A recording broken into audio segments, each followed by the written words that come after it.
cigarette smoke till it's in my head, take it all away. Yeah, I'ma light it up just like a cigarette smoke till it's in my head, take the pain away. Let it burn, let it burn, let it burn.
What's going on, chat? How are we doing today, baby? Hope y'all having a great day as always. I know I definitely am myself on this little Wednesday afternoon. So it's been a pretty good day so far. You know, it's so early for me, obviously. Let me turn that down a little bit. Let's get like right there. And it's pretty early for me at least. We're, you know, it's about to be 12 o'clock, so a little early for me at least, but should be an exciting day to talk about these rating reveals, and then we're going to talk a little bit more about this World Baseball Classic. So it should be a pretty interesting day as well, and you know, we're going to get right into it. So I've got a lot to talk about overall, and you know, everything going on right now with the game and you know, all that good stuff. So we're going to get right into it and have some fun. Shout out to Angel, you know, for the he's always doing this. Angel's the GOAT for putting the pin stuff, so appreciate him on that front. But yeah, let's get into the first thing. Yeah,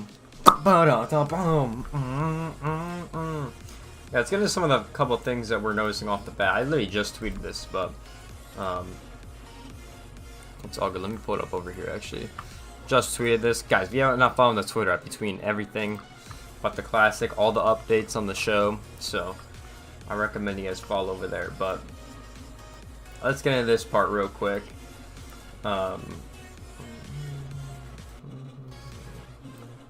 That's perfect right there. Alright, let's get into this. So, pretty much we had a little video today. It's actually, what, like right here? Yeah, it's right here. We had this little video, which is pretty cool. So it pretty much goes over, like, you're going to be able to use the countries in the game, which is pretty cool. So finally we're getting this. As you see, the choice packs are here. If you pre-order the digital deluxe edition, I'm pretty sure you get all these ones. So pretty cool. We get players around the world, then we get players, and there's a uniforms pack. So looks pretty cool overall. The jerseys look really sick as well. So it's definitely exciting to have, you know, all these countries in the game and everything like that. And it's just exciting, you know, to finally have, you know, this stuff in the game. So it's a pretty cool video, different sayings around the world. Which is pretty sick. So yeah, I'm excited to have, you know, these guys in here. There's a ton more information in the article too. We'll get to that in a moment. There's a ton more information in that article that we're gonna get into. This is the article right here. It shows the countries. They all look pretty sick. So not gonna lie. So for the first time in franchise history, MLB The Show will roster international players competing in the World Baseball Classic. So pretty sick overall. Then it says, suit up in your nation's colors with an official 2023 World Baseball Classic uniforms and MLB The Show 23 and build a dream mixing players and matching 100 players from 20 countries. So 100 players plus. So we're going to have a lot of people. I don't know if they're going to be like tops now players, or I think they're going to have their own set of cards probably, but I don't know what set they're all going to be. But that's pretty sick, including, you know, Major League Baseball Superstar as well. That's the video I just showed you. And then here we go. The Dynasty mode is featured World Baseball Classic. Yep. So beginning with the early access on March 24th, fans can play through the World Baseball Classic program, which sounds very exciting. Excited about that.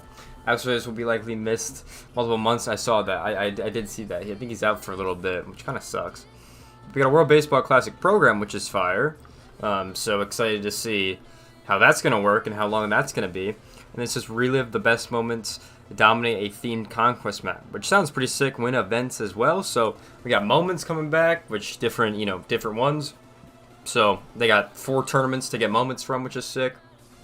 You know, maybe even this one too, but it is recent, so I don't know how well they'll get it in there. You know, we have a themed conquest map, which is really sick. I can't wait to see that.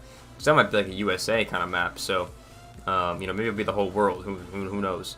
And then win event games. So a lot of stuff in here. I'm really excited for this to actually get in the game. Then earn bat skins and unlock flashback player items for the 2023 World Baseball Classic. Come on, these new flashbacks with your dream roster with the current MLB stars and legends from the last 100 years of baseball history, such as Babe Ruth and Ken Griffey Jr.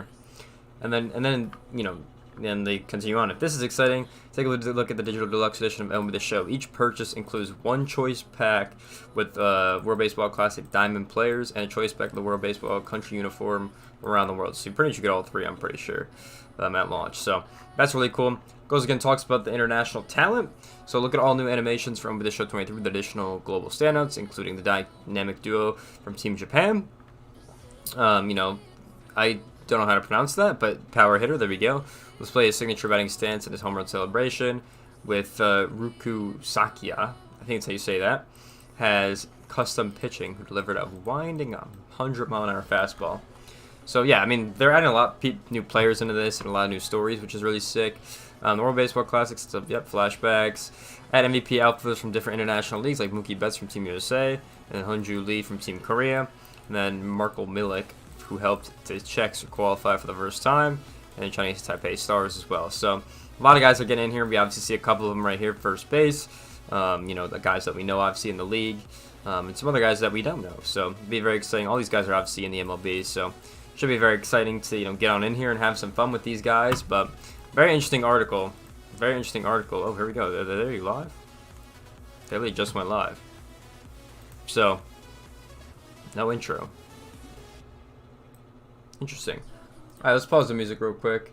Nope, now they went off. All right, well, we're gonna put our music back on. Don't know what's going on with the stream, but yeah. So very interesting article that they tweeted out. So excited for this to happen. We obviously got the classic going on right now. You guys already know how it is. I've been tweeting like crazy. So if you guys want to follow me on the classic, I will keep you updated on everything going on. So it should be pretty exciting. And we'll definitely be making some videos on the channel as well. Probably at the end of the week this week, we'll be making some stuff just because I want to, we're watching the games. We're seeing how it goes. So, we've only had 2 games so far, so nothing crazy yet. But it was very exciting to watch and get into it. So, you know what I'm saying? I don't know what is going on with their stream. Let me move this over here. So we're going to get the stream right here. Get this over here. Bada boom, bada bing. Yeah, we'll definitely be making a video after the fact. Which whatever happens, you know what I'm saying, and all that good stuff. There we go. Oh, the stream is dead. I don't know what is going on with the stream right now, but it's a little messed up. But yeah, so excited for all that stuff to happen. I mean, there's a lot of things that are exciting about this game. I mean, let's just go over it real quick. Let's go through. So we already got the Negro Leagues coming on into this. We got the World Baseball Classic coming on into this, which is the 2 things already the best. Derek Jeter is on the cover of the game, half the cover of the game. We have new Diamond Dynasty, with these seasons and everything like that. Pretty exciting. And then, franchise is supposed to be completely changed. So a lot of exciting. The only negatives really are Road to the Show. I think that's the only negative so far. So should be exciting overall. Oh, that's not what I wanted to click. So should be exciting overall, and yeah, I mean this game's looking like one of the better ones. It really is looking like one of the better ones. They're adding a lot into the games, and I do think it's going to be pretty exciting. So you know what I'm saying? Just gotta wait for them to get in here and see what's going on. Because I don't know what they're going to be revealing. I don't know what kind of things they're going to be doing in here. It's obviously not with like the normal guys. They got some other guys on in this stream, so I'm not totally sure what they're going to be revealing or whatever. But should be interesting. I don't know what's going on with the channel either. I don't know. This guy said freeze off, bro. No way. So yeah, should definitely be very exciting. And I'm excited to get into it. You know what I'm saying? So I can't wait to see franchise tomorrow. That's a lot of impacts in it.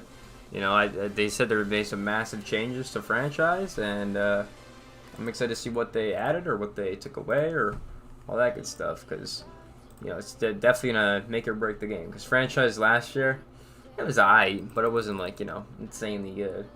So, you know, should be exciting. Should be exciting. This is also pretty interesting as well. A lot of the countries are playing MLB teams today, in just a couple of hours. So I think Dominican plays the Braves, Colombia plays the A's. I know the U.S. plays the Giants. The Cubs play the Canada, I think. There's a couple other teams playing today for the Classic. So pretty interesting overall. Pretty interesting overall so far. So that's pretty cool. I was about to say March to October, but no one cares about it. Yeah, ain't nobody caring about March to October. I gotta be honest with you. They probably will talk about it because I think they have it on their schedule. But dude, I'm playing franchise. Ain't nobody playing March to October. Get that out of here. You play March to October if you want to play more instead of actually construct a team. I feel like that's kind of what it's for, to be honest. Like, I don't know. Franchise is just more fun. You get to do 10 times more stuff to make a good team instead of playing. So I don't really like playing the games. Like, you can turn on the situations, but, like, there's nothing, like, it's not, you know, fun, because you can just send to rookie if you want and just destroy everyone.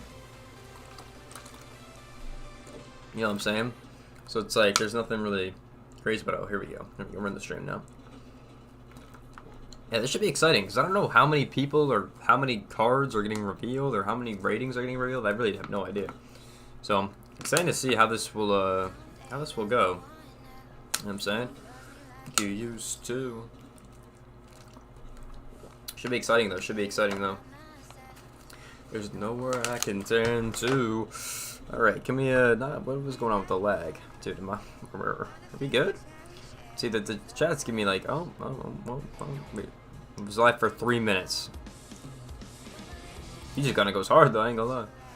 So they were up, then they're down, then they're up. I don't know what's going on. But I'll be alright. I'm moving on. Look at the chat, bro. The chat's going crazy right now. So, but not enough. Yeah, so everybody's going crazy on Twitter. You know, we've obviously seen the first home run. Here, might as well just go through it real quick. I mean, you know, let's pull it up. Let's pull it up real quick. Some of the key events before we get that started. There's been a lot of interesting things we've been seeing, you know, on the World Baseball Classic, so it's been very exciting to watch, in my opinion. Let's turn the music off for just a little bit so we get the raw audio. You know what I'm saying? You gotta get the raw audio sometimes. Let's get into it. Obviously, we've seen the first win right here from. Oh, let me turn that off. From Panama. You know what I'm saying? First win for Panama, which is pretty sick. Then they end up winning 12-5. I mean, they absolutely destroyed that game. I mean, they were playing really well that whole time, which is pretty sick. Oh, even the MLB tweeted about it. Hey, that's fire. We saw the first home run. This is the first home run. Get the win that first game. Fly ball well struck in the air. Nuke right there. Back on it is Ramos, and that ball is gone. Yeah, first home run. He'll not only get the win that first. Very exciting first home run. We've seen a lot of base knocks from Panama. I think they had like 15 or 14 hits or something like that. I mean, they were playing crazy. I mean, they were going crazy. Mariano Rivera threw out the first pitch, which was pretty cool. There he is in all the Panama gear. There he is, looking all nice. Yeah, so he threw out the first pitch, was pretty sick. This catch was crazy. Here, we'll run it back.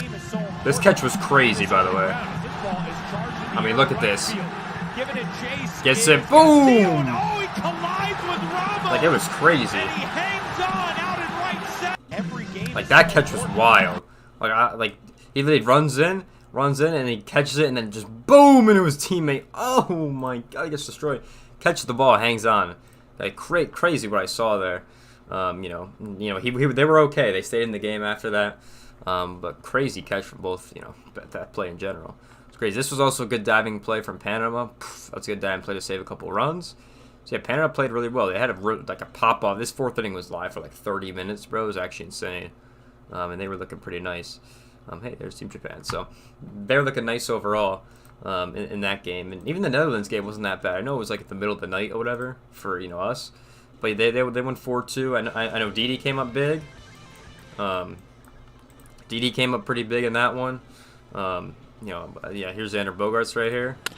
Up the middle. Ball back up the middle. Save the game. Short. Bogarts the 360, and the Netherlands opens things up. Yes. So they won 4-2, and they were looking pretty good on that part. So Netherlands played pretty well. There's DD's. You know, he get that running.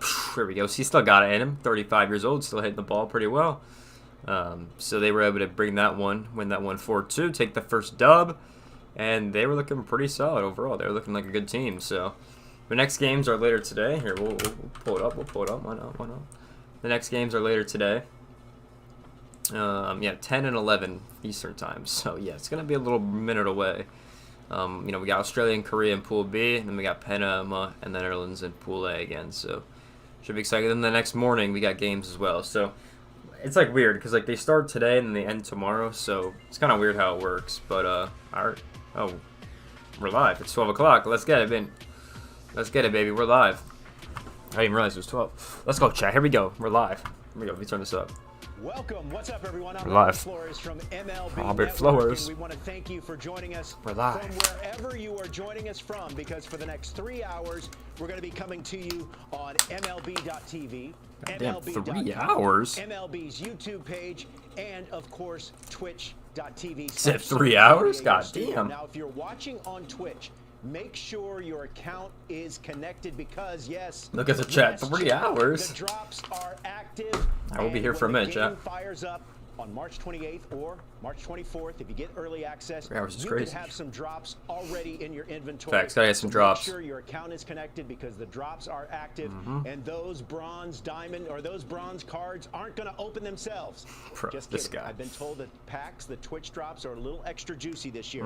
This stream, as the title would suggest, is a ratings reveal special. Now, these Surflow. are offline ratings, okay? We've got Diamond Dynasty news and Road to the Show news a little bit Ooh, later. okay. But that's all to come. We're going to be taking a look at the ratings for every Major League team and some select players. All right, let's bring in my co-host, comedian, writer, producer, huge baseball fan, huge Yankee fan, the Kid Merrill. Yo. How you doing, man? What's up, Flo? Man, I'm good. I'm ready to go, man. We got 3 hours gonna fly by. Absolutely. You know what I mean? Let's get the chat active, man. Let's go. Yeah, the chat is always active. Absolutely. Now, I know you're a huge Yankees fan, but the big question is, how good are you on the sticks? That's what I think everyone wants to know. You know, I'm very, you know, I'm how do you say, intermediate advanced. There on you the go. sticks. I like that. Intermediate advanced, now, yo. Now, I think I heard that one of your kids was giving you a hard time about your gaming prowess, your gaming skills. Is that right? Listen, if you have kids, you understand that they are the masters of the PlayStation domain, like whatever you're playing on. If they're the console masters, PC masters, whatever you want to call it, they are. Listen, it's above me. You know what I Yeah. mean? Like if we were playing Nintendo, I might have a shot. You know what I mean? But this is advanced stuff right now. You know what I mean? Y'all know what it is with the show. Absolutely. It's a simulation. It's not arcade stuff. You know? No, there are some very, very talented players that play this game all across the community. Let's bring in Rory McCann. He's part of the team at Sony. And Rory, you're going to be kind of our ratings guru. Just overall picture. Shout out to Rory. How do you and your team come up with these ratings? And again, these are offline ratings, not Diamond Dynasty ratings that we're going to be revealing today. Offline. Hey, Robert, it's great to be here. Glad to join you both. So the way that we go about ratings to start the year is really looking at the past 3 seasons and kind of giving equal weights to each season to really balance out the player. Now, we have an interesting thing this year where 2020 was 3 seasons ago. Only 60 games were played. So this year, what you can expect is like there might be heavier weights to look at for 22 and 21 compared to 20, but that doesn't mean that we're completely excluding 2020. So when you see the ratings, you're going to see basically a 3-year average, but you're going to look at it and see, goddamn. okay, there's a lot more recency hell of a kind of sneeze. plays into it more so than looking way back in 2020.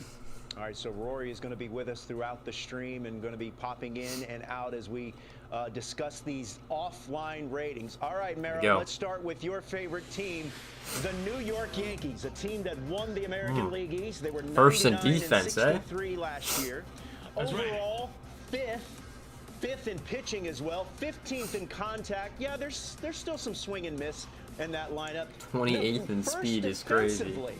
Now that's right. What do you think about these ratings here, Mero? I'm kind of okay with them. I don't know about 15 seems right for about for contact. 15 seems about right. I don't know about speed, bro. We got some guys that got wheels on the Yankees. I'm pretty sure, Yeah. But overall 5th, I don't know. I mean, I was gonna ask Rory up top. Is there any like personal bias that plays into these ratings? You know what I mean? Because people are serious about their fandom, so I'm just like, yo, listen, if you're a Red Sox guy, you're gonna want to bump the Yankees down a little bit. Yeah. I'm just saying, there might be a little personal bias in here. Rory, are you biased against the Yankees?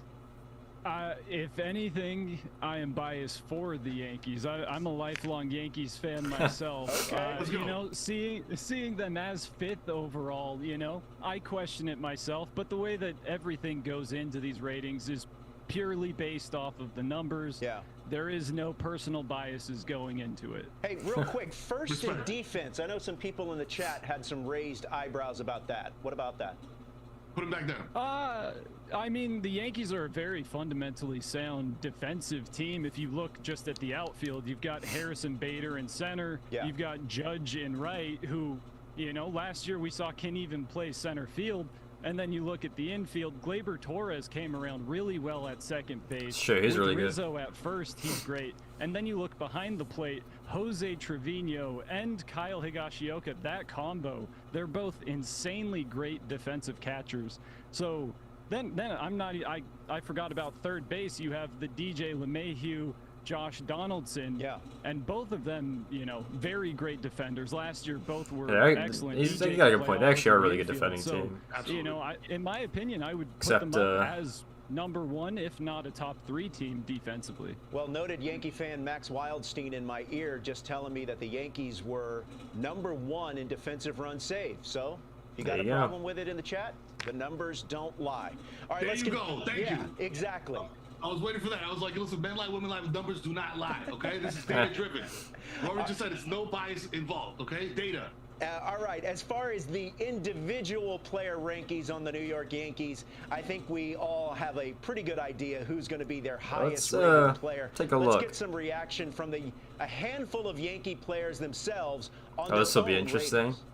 This will be interesting. My overall player rating is, I'd say a 94, 93. I feel like the power numbers probably ticked up a little bit. I stole a couple of bases last year, so hopefully that kind of put me over the edge. Oof, I like that. You guys just went with the number. 99. God damn. I think my overall player rating is an 81.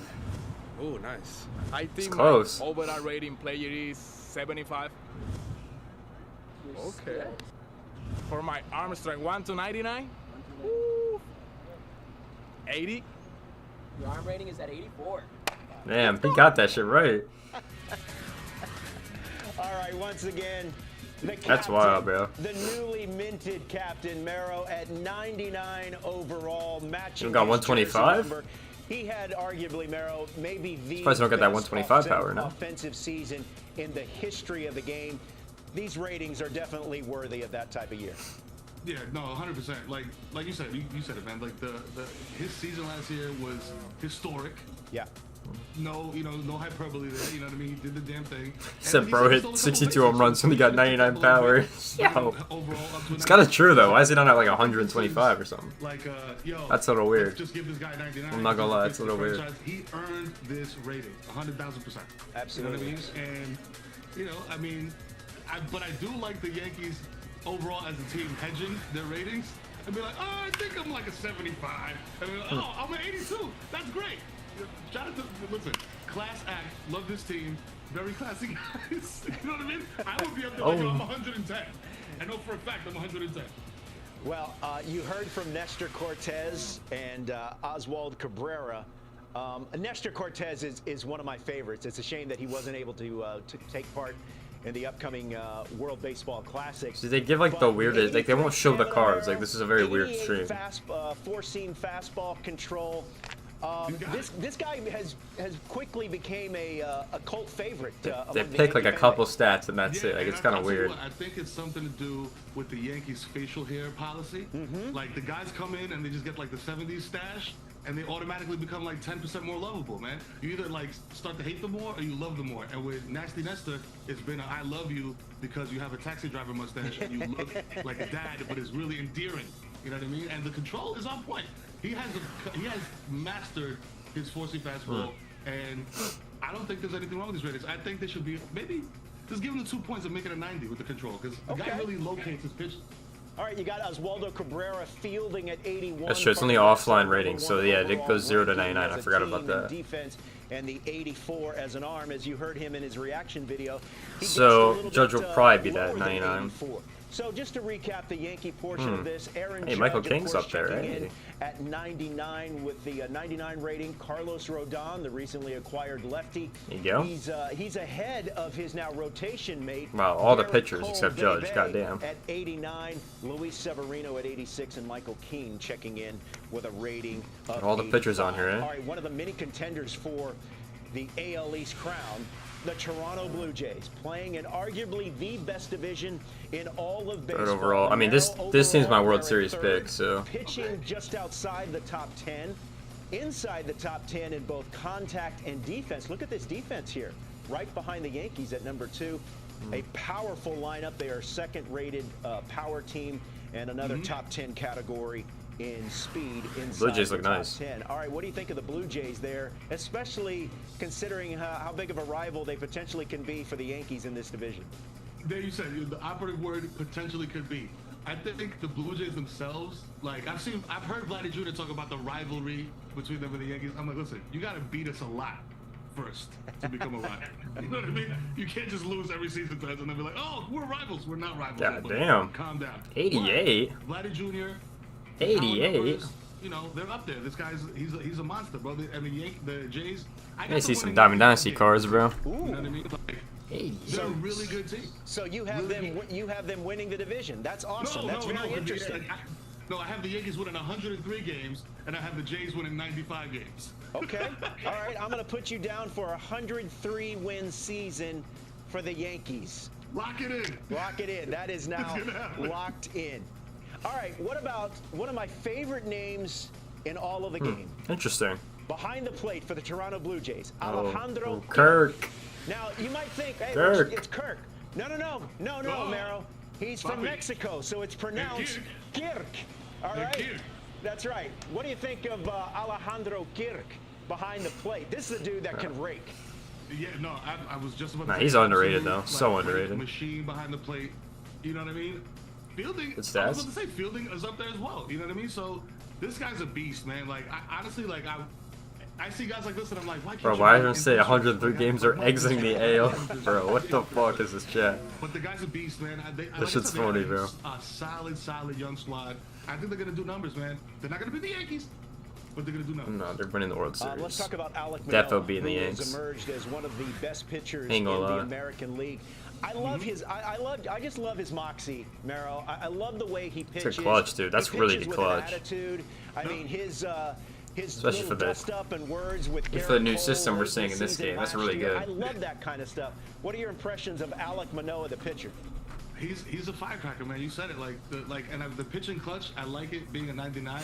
Say Some Yankee people biased say, all "Oh, day it's in this too chat. high, whatever. But it just ties in perfectly with what you said. Like his attitude, Bro. you know what I mean? He pitches mad. I like guys that play mad. Yeah. You know what I mean? And don't care about mixing it up with other people. It makes it fun. You know what I mean? So also, let me just say, these kind of with the pitching clock now being instituted. Let's see how this affects these guys' ratings. How they, that's true. There's a lot of different stuff this year going on. So especially with pitching. So let's see. I don't know how that affects anything. Clutch 99, guy. Yeah, I like that. Hey, Yes, let's sir. take a look at the overall. Remember, these are offline ratings, okay, folks? I know some people in the chat may be a little bit confused. Maybe they got in late, but these are offline ratings. That's not bad. Franchise, exhibition, etc. We're going Oh, to for franchise, but it's still 125 hitting. Here's the top 5 rated players. Anyways, for the Toronto still doesn't Blue make Jays, sense. Headed up by Alec Manoah and Vlad. Still have Jr., 125 in franchise, Alejandro do they? Gimp, George Springer, and I Kevin don't even know. Gausman. Tampa Bay Rays, Mero. I would think as a Yankee Blue Jays fan, look pretty they good. have to be your worst nightmare. They are traditionally underrated, undervalued, and all they do is win. And all they do is win a lot. You take a look at their team rankings here. Overall, 15th. That's probably a little low for my taste. Yeah, I Inside agree. the top 10 in both pitching, defense, and speed. And then power towards the bottom at 28, but solidly in the middle of the pack. Yeah, I don't know. I think it's a little under for them. What are your impressions of the Tampa Bay Rays? As Definitely I said, think they they've should be a given little the Yankees higher. and their fans fits over the last handful of years. Yeah. I mean, they like to come in and ruin the season late. But I'll say this: the speed rating makes sense to me. They got a lot of guys that got wheels on that team. The power is appropriate. They're like, I feel like they'd spray the ball all over the place and just place that 06 Mets kind of small ball. Just get them on and bump them over. All right. I mean, they're mid. Let's be real. Like, They're mid. Like I got my over-under win. Said they're I got the mid. win in 88 games. You know, not. Yeah, I'd agree with that. 88 but like, games. a little bit over 500. They're gonna be in like that 3rd place, 4th place in the AL East to Yep. me. I agree. You know what I mean? Like I know you were like, yo, the 15th overall is a little low. I think it's right. I think it's right there for them. You know what I mean? Because they're a very kind of middle of the pack. I think team. he's They got a right. shot at the No, Rays, I still think they got a though. shot for the If playoffs, you're mad but at me, say no, he's just a Yankee fan. He's hating on the Rays. I'm not. I'm being an objective baseball fan right now. I don't know. Oh, I'm saying that they're mid. they're extreme. They're furious with you. Let me just give you a hint. Just they're furious with you. Hey, let's continue this Rays conversation. We got some reaction from a handful of their players, starting with their left-handed pitcher, Shane McClanahan. Oh baby. Player rating in MLB The Show is an 84 to 85. I think that's respectable. No way, dude. What? 90. Like, what's my speed on there? I'm pretty fast. What's my speed, bro? All right, he thinks they're underselling his speed a little bit. I love a pitcher that concerned about his speed. I love that. I was about to say, I was like, how often are you on the bases? Like, are you concerned about speed? But listen, he's not wrong. You know, he's just listen. Good he's pitcher, the though. guy. Sucks he's the guy hurt, in but the good rotation, pitcher. Man. Like, you know, 93 sounds about right for him. You know, again, a lot of these guys are being very humble. Like, I feel like it's a little, like, it might be kind of fronting a little bit. You know what I'm saying? It's just like, yo, you know you're a 93, so you're a 93, my guy. There's no shame in that. I feel like they're going off their Diamond Dynasty card ratings instead of the actual offline ratings. So I feel like that's it, too. Let your nuts hang, bro. Yeah, no shame in what Shane McClanahan does. He's emerging as maybe arguably the best left-handed starter in all of baseball. Arguably. Obviously, there's some good ones out there. Another electric arm in that Tampa Bay's rotation. Now, he's a little banged up right now. Is Tyler Glasnow. Yes, Glasnow's the one that got hurt, bro. His hits per 9, I'm dumb. 84. The slider break, a filthy That's crazy. 90. Yeah, so these are my franchise rankings. I gotta get my Rockies, bro. Where are the Rockies at? No, we don't. Okay.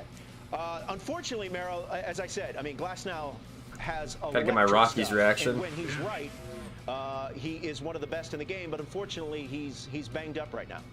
Yeah, I mean, listen, the 99 on the slider break makes sense. He's got, like you said, he's got nasty stuff, you know, and his, you know, the movement is crazy on his stuff, and that slider is like it's his go-to pitch, so it makes sense that it would be a 99. Listen, he's banged up, but you know, baseball's it's a long season. You know, like I said, I got the win in 88 games overall. Yeah.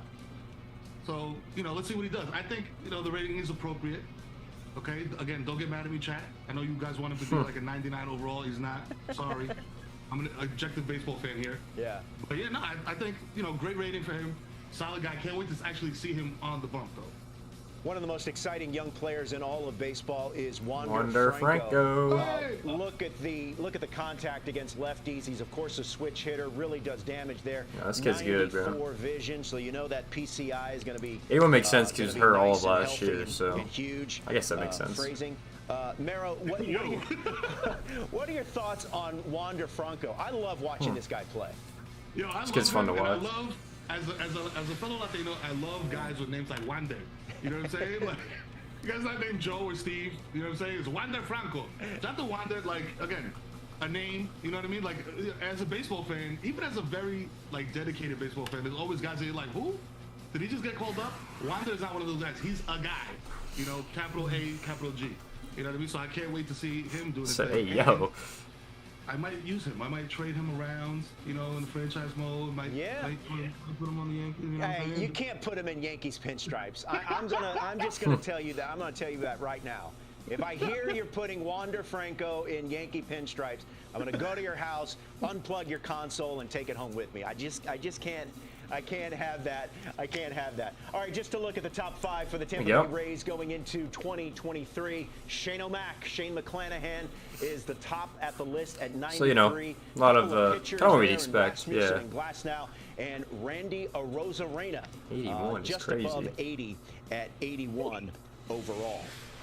Now the Tampa Bay Rays are Orioles. a team that seems to How we doing? surprise people, 18? surpass expectations. Nah, the same could these be guys said are faded. last year for the Baltimore Orioles. Which were they call up in their it to the very prospects. They're end faded. As far as the playoff chase, their rankings going into this year, 18th overall, just outside the top 20 in pitching, 3rd in I look, he defense, faded for some of that. 5th in speed, 20th in power, and 16th in contact.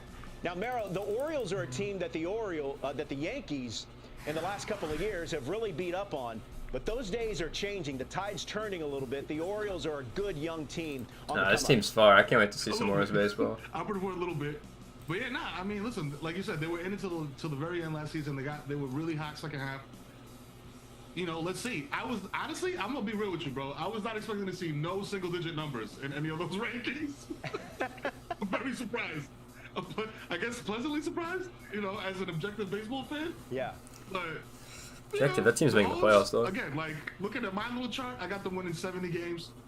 What? So I like that you. Nah, this guy's called faded, yourself bro. An unbiased What? fan, and you use the air quotes. That was a good job. Listen, That was a like good all job. these guys out been of you. doing in the reaction videos. Yeah. Bro, everyone's roasting this guy. This is hilarious. 70? Speaking of reactions, we've got some reactions Gotta from a win couple like of Oriole 90, what the players, hell? starting with Seti Wap, Cedric Mullins. If I had to guess, I'd probably say like an 87. Oh, wow. 86. Okay. Close. Adley, what do you think your overall arm rating is in MLB The Show 2023? 90. On the dot. On the dot, 90 it is. Wow. Called that. Adley Rutschman was the most impactful rookie, I thought, last season. Mero, the Orioles season really changed. I can't once wait to he got watch the this big kid more, leagues. bro. As you look at his fielding at 93, and he was right on the money with his 90 rating.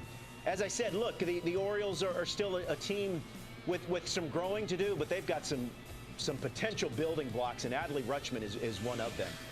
Yeah, no, definitely. Like you said, he came in, he sparked things up over there in Baltimore, and you know, hopefully for O's fans and objective baseball fans like myself, he continues to do so. You know what I mean? Because the guy's fun to watch. You know what I mean? So Nah, he's the fun to fielding, watch. The arm is It's a good up point. there It's fun to as watch. It should be. You know, this guy's a young stud, man. He's doing his thing. Maybe they'll win 77 games instead of just 70. Bro, Okay. nah, this Okay. guy's faded, Yeah, bro. the Orioles last year were 83 and 79, finished 4th in their division. You heard from Cedric Mullins. This guy can do a little bit of everything. I love his tools. I love his skill set. Contact against righties is at 79. The steal just outside 80 with another matching 79 record. Cedric Mullins, what are your thoughts on Cedric Mullins as a player? My thoughts were, I started cracking up. I don't know if they heard me. I started cracking up immediately because he was like, I'm an 84, bro. They were like, no, you're not. Like, you're an 81. So, I mean, listen, I like the confidence, bro. I like the confidence. Hopefully he brings that into the season with them and continues to, you know, play how he's been playing. I think this is the season where Seti Wap goes from an 81 to his natural position of 84. Okay. You think this is the year he gets up to the ranking he thinks he deserves to be? I mean, listen, Damn, they really disrespect Austin Hayes, 77. Yeah. He's like, oh. They disrespected. I want to see Mountcastle. His teammate Austin Hayes, 79 rating against the underrated contact team. against lefties and an 86 arm. You know what I'm saying? He's got some sneaky pop too. He sent a couple of balls over Mount Baltimore. Remember, they moved the fences back before last year there at Camden Yards. 81 to Taking a look Mountcastle, that's what I at the top thought. 5 rated Grayson's players even up there, for he's not even in the Orioles. league You yet, got bro. Felix What? the Animal Batista in the bullpen. Adley Rutschman and Ryan Mountcastle are right behind him. The aforementioned Grayson, he's not even in the fucking and league, Grayson bro. Rodriguez, one of the best young prospects in all of That's baseball. crazy, already at 80. He would have had a spot in this rotation if he didn't have some injury concerns last year. But he is in the inside the 80 mark with wild. 80 overall. All right, for more, let's take a look at the top 5 bag thieves. Remember, rule changes. Bigger bases, that could lend itself to more athleticism, more speed on the base pass. You got the always speed merchant, Tim LaCastro, Bubba Thompson, Jorge Mateo of the Baltimore he's pretty Orioles, quick in this John game. Birdie, God damn. and Terrence Gore, rounding out the top 5 steal category of ratings at 94. Rory, let's bring you back in here. How do you think rule changes and the bigger bases, how do you think that might affect the ratings of a handful of players across the league?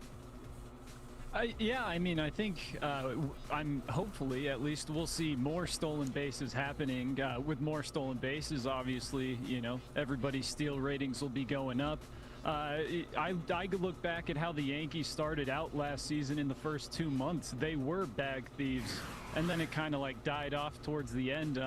And it seemed like a lot of the league was stealing pretty early on, and then mid-summer kind of slowed down. So I'm really hoping that we see 50 stolen bases this year from somebody. Last year we got 41 from John Birdie, and he only played in like 102 games. Yeah, he did steal a lot, if he actually. plays 130, 140, he probably gets to the 50 stolen bases, and that's exciting to me as a baseball fan, just to have that excitement on the bases. Hey, give us some of the nuances and difference when it comes to rating or evaluating a player's ability to steal and his speed.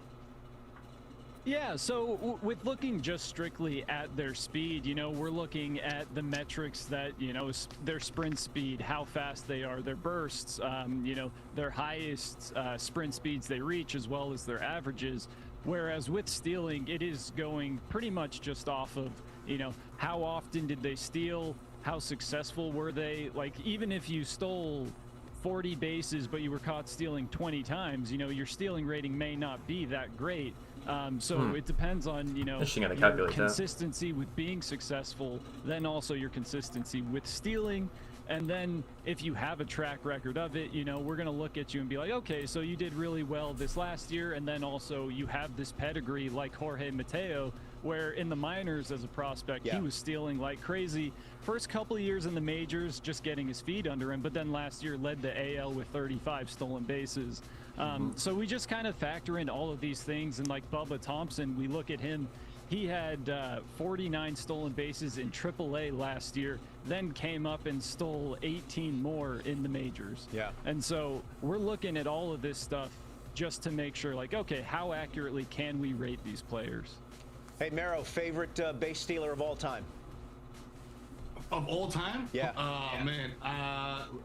Obviously, I feel like the default answer is Ricky Henderson. Yeah, but Ricky. I'm gonna go with my homeland, the República Dominicana, and say Jose Reyes, La Melaza. I like that. That's a good call. That's an excellent call. And yes, I think everyone's Ricky Henderson. default answer would be Ricky Henderson. I mean, you got to have the guy that's popping the collar as he's rounding. Yeah. Okay, Mero, let's go to your arch nemesis. As a Yankee fan, the Boston Red Sox. Overall, rated 16th. Inside the top ahead of the 15 in Orioles, pitching, bro? Like, inside the I'm top mind 10. blown by these. They're ranked 10th in defense, 14th in speed, 21st in power, and 20th in contact. Now, as an ardent Yankee fan, have you reached the point of your rivalry where you have a begrudging respect for the Red Sox and their fans? I mean, I can say that now because they're absolute like they're terrible. So I feel like I can say, listen, I respect you guys, I respect your fans, keep trying. You know what I mean? It's kind of like if you like if you have kids and like they trip on something and they fall, you don't want to exacerbate it and be like, oh wow, you fell, you're terrible, wow, you get more coordinated, dummy. You know what I'm saying? Yeah. That's how I feel about the Red Sox. So they suck horrendously. So I feel like okay telling them that they can go forth and try to win some games. I got them at 32 and 130 this year. Oh, wow. Okay. Jesus, bro. Now, Red Sox fans would counter with, hey, but we've won titles at least since Uber was invented. You know, the Yankee fans, 2009. That's kind of a long way. To go, listen, Uber was piloting in 09. That's true. Like, I was there. I saw it. You know what I mean? they won the second round of investment. So yeah, the Red Sox like are just, they're good at like being like ass and then good. Well, like, listen, it doesn't make sense. Or where, they pick these two clowns to do this, or where the Red Sox end up this year, Rafi Devers is going to be a big part of it and going to be right in the middle of it. Let's hear from Rafi Devers on his rating. 80, 84. Wow. Hey, Mero, he was definitely underselling himself on purpose. He knows he's not an 80. Come on, like he must not play the game. Like yeah, if he's too good. Come on, dog. Like you know what you got. First of all, he's gonna like I can say this because he's playing for the Dominican Republic this year in the WBC. The guy's a monster. You know what I mean? Like he got extended by the Red Sox. He's good. His pockets are good. So now he can go out there and just play with confidence and just do what he does. You know what I mean? He's solid, man. Like he's not a streaky guy. You know, like you could depend on him in the middle of the lineup. So, you know, he'll be one of the bright spots to watch. That's what I can say. That's a positive thing I can say to Red Sox fans. I think Devers will be fun to watch this year. I think Devers announced himself as a rookie when he took Aroldis Chapman oppo at Yankee Stadium. I remember that to this day, and it's one of the most amazing things I've seen someone do at the plate. Yeah. You mentioned the WBC. We're going to have more on the World Baseball Classic and MLB The Show 23 in just a second. But let's talk about their new closer, Mero. Kenley Jansen. Kenley Jansen. After time with the Braves and the Dodgers for a long-time Dodger, now he's in Boston. The arm just outside 90 at 88 and hits per 95 hits per 9 is really good, bro. 95. God Kenley Jansen, Mero, has that unusual windup. What's going on, Jay? How you doing, brother? Delivery. It's going to be interesting to see how the new rules, if that impacts him at all. Yep. I was just about to say, man, like the guys with the funky windups, you know. 95 is crazy, though, bro. You know what I mean? God damn. Have to see what happens, man, like with this pitch clock situation. But yeah, I mean, the guy's a beast. You know what I mean? Like like you said, he was a beast with the Dodgers for a very long time. 95 is crazy. But I think he still got it, man. And the ratings seem, you know, right there. Hey, Jacob, how long were you in that call last night, bro? Man was probably in there for a brick of a minute. Time, I thought he was Dominican because his name is Kenley. That sounds very like he's either Dominican or Cuban. You know what I'm saying? So, but he's not. But yo, I think the rating works for him, and I think that, you know, he'll be another bright spot for the otherwise very dark and dingy Red Sox. Yeah, the chat is definitely not feeling your Red Sox comments. This guy's faded, bro. Adam Duvall. Objective, data-driven. Damn. All my opinions are data-driven. Doing good? I think Adam Duvall was one of the Thank God, bro. The last night I thought you were gonna off yourself. Goddamn. In the off-season. He helps the Red Sox immensely. When he's right, he can drive in runs, he can hit we'll be here for a break of a minute, so I'm doing good. Defense. Power against lefties, very high at 80. It's not bad. The power against righties is at 70. So let's take a look at the top 5 overall players for the Boston Red Sox. Chris Sale, who made his spring debut this week, he looked pretty good. He checks in at 87. Right behind him, Trevor Story, who's going to miss. Yeah, that's what I was thinking. I had a feeling you had to go Reds, Jacob. Rafi Devers, Kenley Jansen right behind him, and John 5 a.m. Bro, what the 82. fuck? So that wraps up the American 5 a.m. We are Bro, I got up at like 7:30, bro. Motherfuckers were in there at 5 a.m. Ratings reveal special. I'm Robert Flores alongside comedian, producer, writer, the Kid Mero, and huge Yankees fan. Also, we're going to hear from Rory from the Sony team to get his thoughts on the ultimate ratings for all these teams. Remember, these are offline ratings only. So if you're just now joining us, these are offline ratings only. We're going to get to some Diamond Dynasty news and World Baseball Classic news. But this is such a great community, Mero. It's growing, it's thriving, and more importantly, the people in this community are smart. They're insightful. I'm looking at all these comments. Very insightful comments. Absolutely. Hey, and we welcome all of you that are joining us here. Even all you bunt cheesers, you rage quitters, you R2ers, and all you toxic players out there. We're glad you're here. We're glad you're here. All right, let's start with the National League East. Let's continue with the National League East. Number one, Atlanta Braves. Mero, this team is good. They are talented. They are young. They are deep. They are first overall. the #1 ranking in the National League, second in pitching, outside the top 15 in defense, but everywhere else, Mero, inside the top 10, including first. Jay, what were y'all talking about for till 5 a.m., bro? The Braves, I mean, if the Mets What the weren't fuck so were y'all good, talking about? the Braves would be the best team in the NL. What the fuck, bro? IMO. You know what I'm saying? Don't God fry me in the damn. chat, y'all. This is my opinion. These are unbiased professional opinions. I got them winning 100 games. Their squad, man, Acuna, like everybody on that team is a problem. You know what I'm saying? So these ratings are. I expected them to be top 10 in everything but defense. I was thinking like maybe 13 to 15 range on defense, but they got it, man. They got it. This is a team to look out for 100%. Oh, absolutely. Let's hear from Michael Harris II, the reigning NL Rookie of the Year. I think my rating is going to be 87. That's good. That's good. Okay. 9, there you go. Okay. Yeah, he's an electric player, Mero, and you take a look at his 96 ratings and numbers here. contact, First of goddamn. all, he's got a great nickname, the Troublemaker, and he's definitely trouble for opponents. He showed that last year. Bro, this guy's crazy. Man, yo, Mike is. I say, man, this team is full of like young studs, man. Mike Harris is one of them. Like, I actually can't wait to watch these guys. I'm excited for the season. As a Yankee fan, I know what the end is going to be. The Yankees reign supreme, but still fun to watch everybody else have a crack at it. And the Braves are a bunch of young guys, a bunch of studs. Listen, man, the NL could get crazy. You got the Padres, you got the Braves, you got the Mets. There's a lot of strong teams in the NL, man. The National League is top heavy, and that division, it's going to be a gross bloodbath with those teams that you mentioned. All right, let's go to the Max pitching Fried. side, and you got Max Fried, the lefty, the outstanding lefty for the Atlanta Braves. 90 in fielding, so he's definitely a pitcher that can field his position. His slider control is at 94. And Mero, young, talented pitching. Come on, Chad, I go get another water bottle, bro. For the Atlanta I need Braves some for water. for the longest time. Yeah, man. I like. Listen, I'm a old. I was gonna say old school. I'm not old school. 90s is now. Is the 90s old school now? Is it? We're old. If I'm talking about like, old. We're old. I was gonna say, yo, Maddox. I remember the Maddox, Glove, and Smoltz days.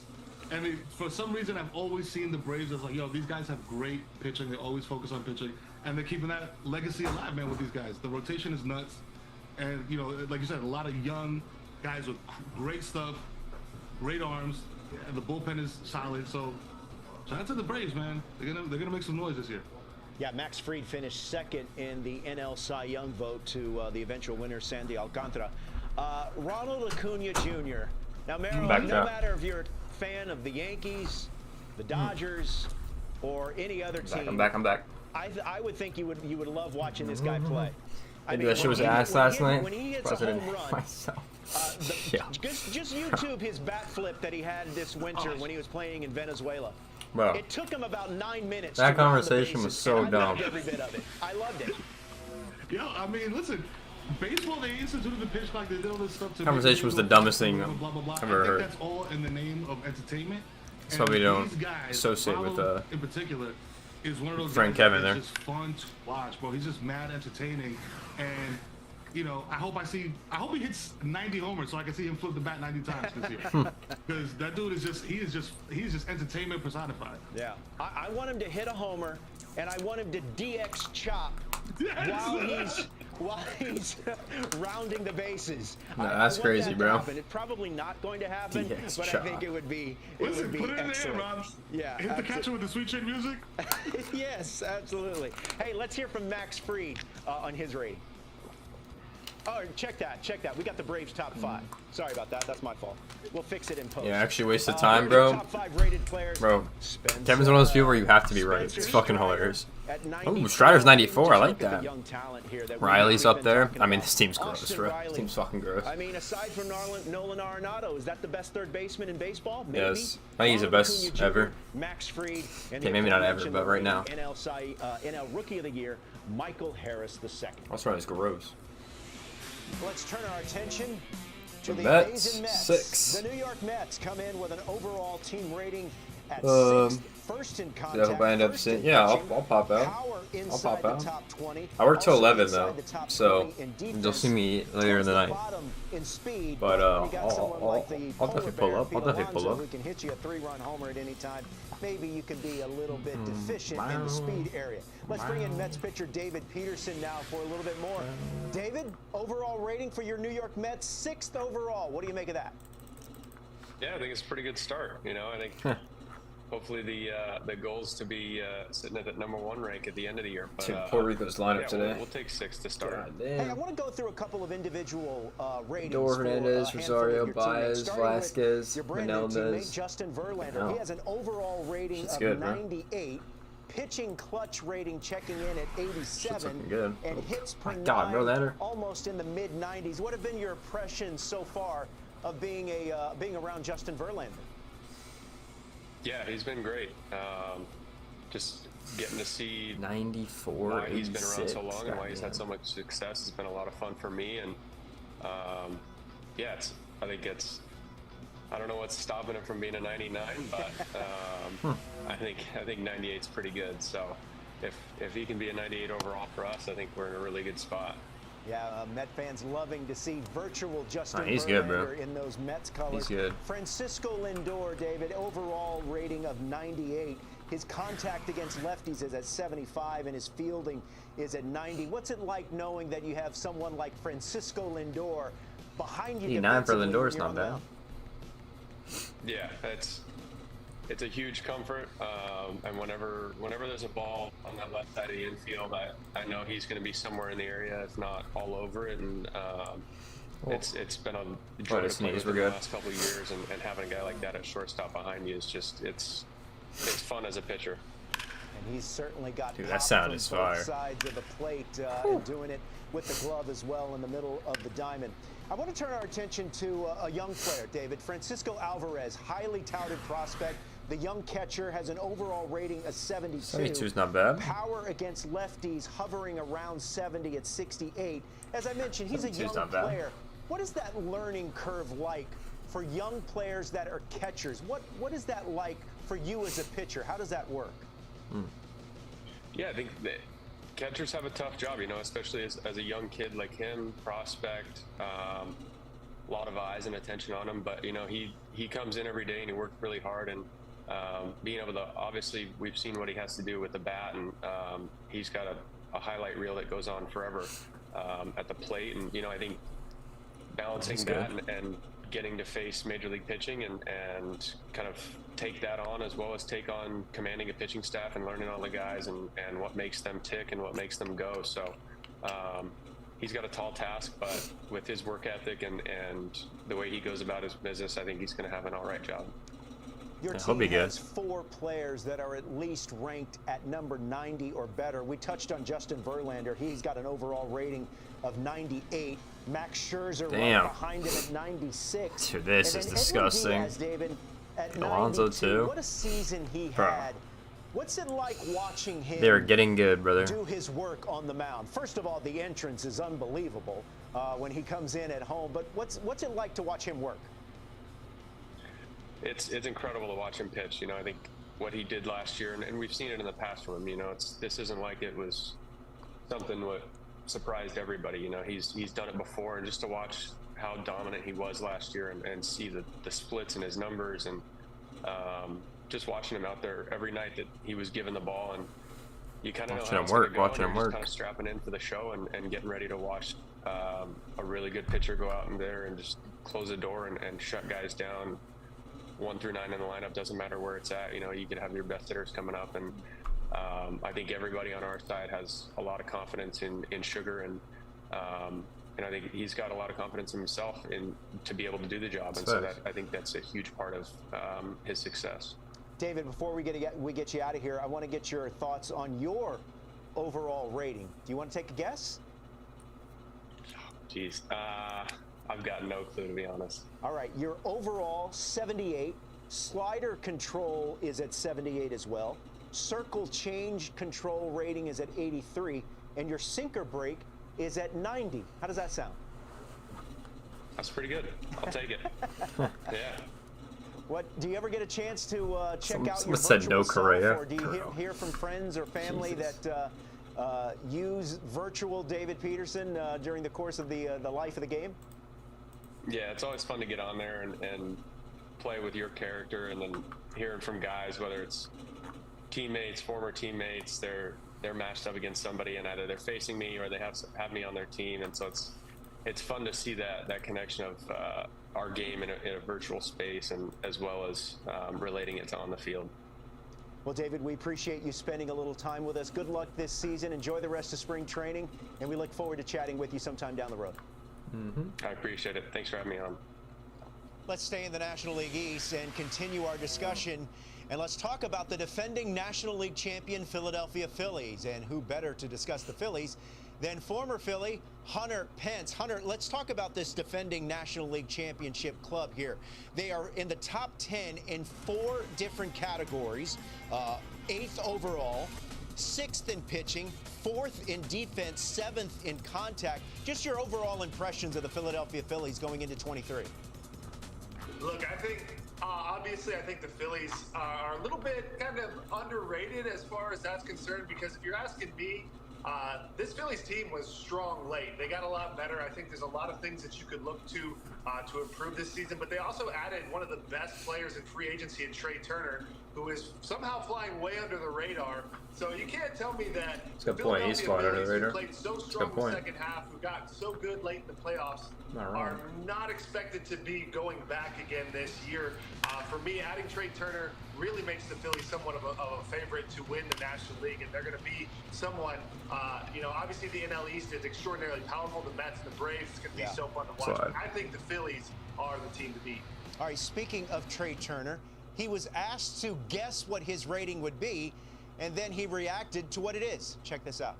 I don't know. I feel like last year I was 89 or 90. I want to say, moving on up.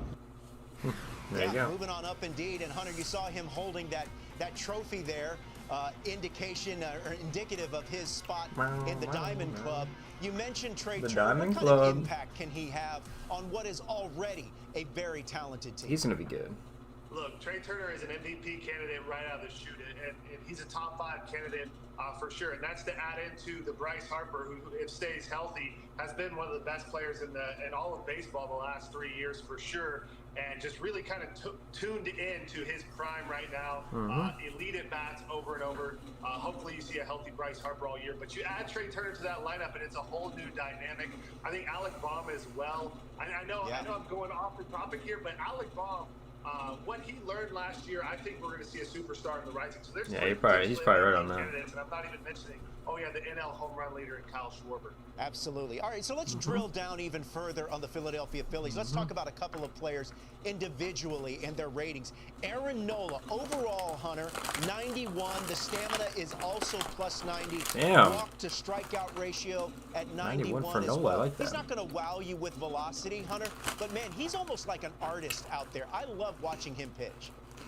Yeah, and Aaron Nola is a movement guy. He's got velocity. He can run up there to 95, but he's working a lot of angles, a lot of movement, a lot of touch and feel and command. And it's 95, which a lot of people are throwing these days, but it's also running 2 feet. And that movement and those angles that he's coming with, how he hides the ball, really extraordinary. I think it's a pretty healthy spot for Aaron Nola to be at 91. And if I would say that's the fairest. Like, I would give Trey Turner a little bit more. Nola's right where he needs to be. Absolutely. All right, so let's talk about the top 5 overall players for the Philadelphia Phillies going into 2023. Bryce Harper, of course, topping that list at 95. You got Trey Turner checking in at 92. Aaron Nola slotted one spot up behind him at 91, along with Zach Wheeler. JT Realmuto checking in at number 90. Let's bring back Roy McCann, Sony ratings expert here. The category that we're focusing on right now, top 5 platoon-proof players. And Rory, you got a couple of players in this National League East. Yeah. Jeff McNeil and Trey Turner. So this is interesting. Lefties or righties, these guys it's interesting. Talking baseball, tweet out the stats. The only 99s are apparently Trout, Judge, Ohtani, Goldschmidt, and DeGrom. Where you put them in the lineup, you want to have them. These are the only 99s apparently. In the lineup. And you So, know, and these have all been right regardless of so who the far, starting so kind of pitcher is, or interesting. what reliever who throws 95 plus with an insane slider that someone 100 years ago would say was Interesting. sorcery, you know, you can put them up second in the lineup, not have to worry about it because they can hit both Interesting so righties far. and lefties. And that list, again, Interesting, you look at them, interesting. they're not just contact hitters. They're also really great with getting extra base hits. They're doubles hitters. They're home run hitters even. No, I love what you mentioned there, and just the fact that, as I said, it doesn't matter whether it's a lefty or a righty. McNeil and Turner at the top of their respective orders, and of course, Mike Trout, Big Pop, and Bo Bichette as well. All right, Rory, thanks for the insight. Stick around. We're going to continue to bring you in throughout the stream here. Keeping it here. I'm eating goldfish, chat, by the way. Kid Mero, hey, Mero, we've got some feedback from the chat, and this ought to be interesting, so let's see what we got. I don't know what it is, but let's see. Let's see. This one from Green Froppy. They did Cedric Mullins dirty. Let me pull up Cedric's numbers here. Just he was an 81. He said he was an 84. He ended up being an 81. Okay. All right. I mean, listen, yo, let's be real here, guys. Yo, if your favorite guy is not a 95, not a 99, that doesn't mean that they're bad. I think 80 is a very solid rating. You know what I'm saying? Right. If I played in major leagues and I was an 80, I'd be like, yeah, yo, I'm doing it. That's right. If you're an 80 in MLB The Show 2016 to 2023 consistently, I think you're going to the Hall of Fame. I think that's like an automatic thing. Yeah. See, I've been rated, Mero, as a Manhattan 6, and that's like a Houston 8. Yes. You know? Thank you. So, you know, it's okay. All right, some more feedback here coming on this is on YouTube. This one from Robert. It's not me, but he says Rafi Devers should be a 93. Yeah, I mean, I'm not going to argue with that. I just love Rafi Devers' game, especially at the plate, where he does tremendous damage. So yeah, maybe he was rated a little bit low. Maybe, you know, but I mean, I feel like, you know, it has to do also with the team. You know what I mean? If the team is kind of mid or they're not performing well, you know, I think that impacts your score a little bit. But again, wouldn't be mad if he was a 93. Wait, are you calling the Red Sox mid? Did I hear that? I mean, yeah, but that's a compliment. That's a compliment for me. I think that's a yes. All right, one more. This one about Francisco Lindor. Greg says, Lindor, 98, dub. Short and to the point. What do you think of Frankie's game? Yo, he's again, he's one of those guys, man, that I've been watching for a long time. I love every time he changes his hair color, he goes up 2 points overall. That's you know what I mean? Like, this dude, he's a All problem. the chat is just laughing at this guy. He's swagged out. Like, I Not love funny. that he's swagged out. Like, man, this guy puts the bat on the ball and says something every single time. Like, he says something to somebody. If you watch him, he's talking to people as he's rounding the bases. Yeah. Even if he's running, like, if he's trying to leg out a single, he's talking. You know what I mean? I was gonna say a bad word, but you know, this is a family show. But there's a problem, man, and he's got wheels, he's got a bat, and he's got swag, which is very important. That's why Jack is on the cover. He's very drippy. Yes. So Greg thinks that Lindor should be a 98. Lindor, according to these offline ratings, an 89, just outside 90. Miami. All right, let's continue this tour through the National League East.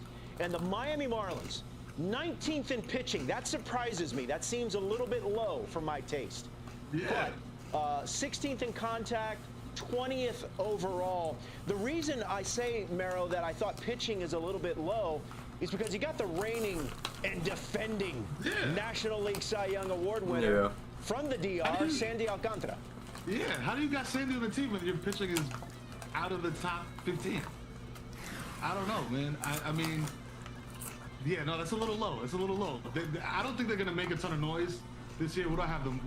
I have them winning 88 games. You know what I'm saying? But that's still pretty good.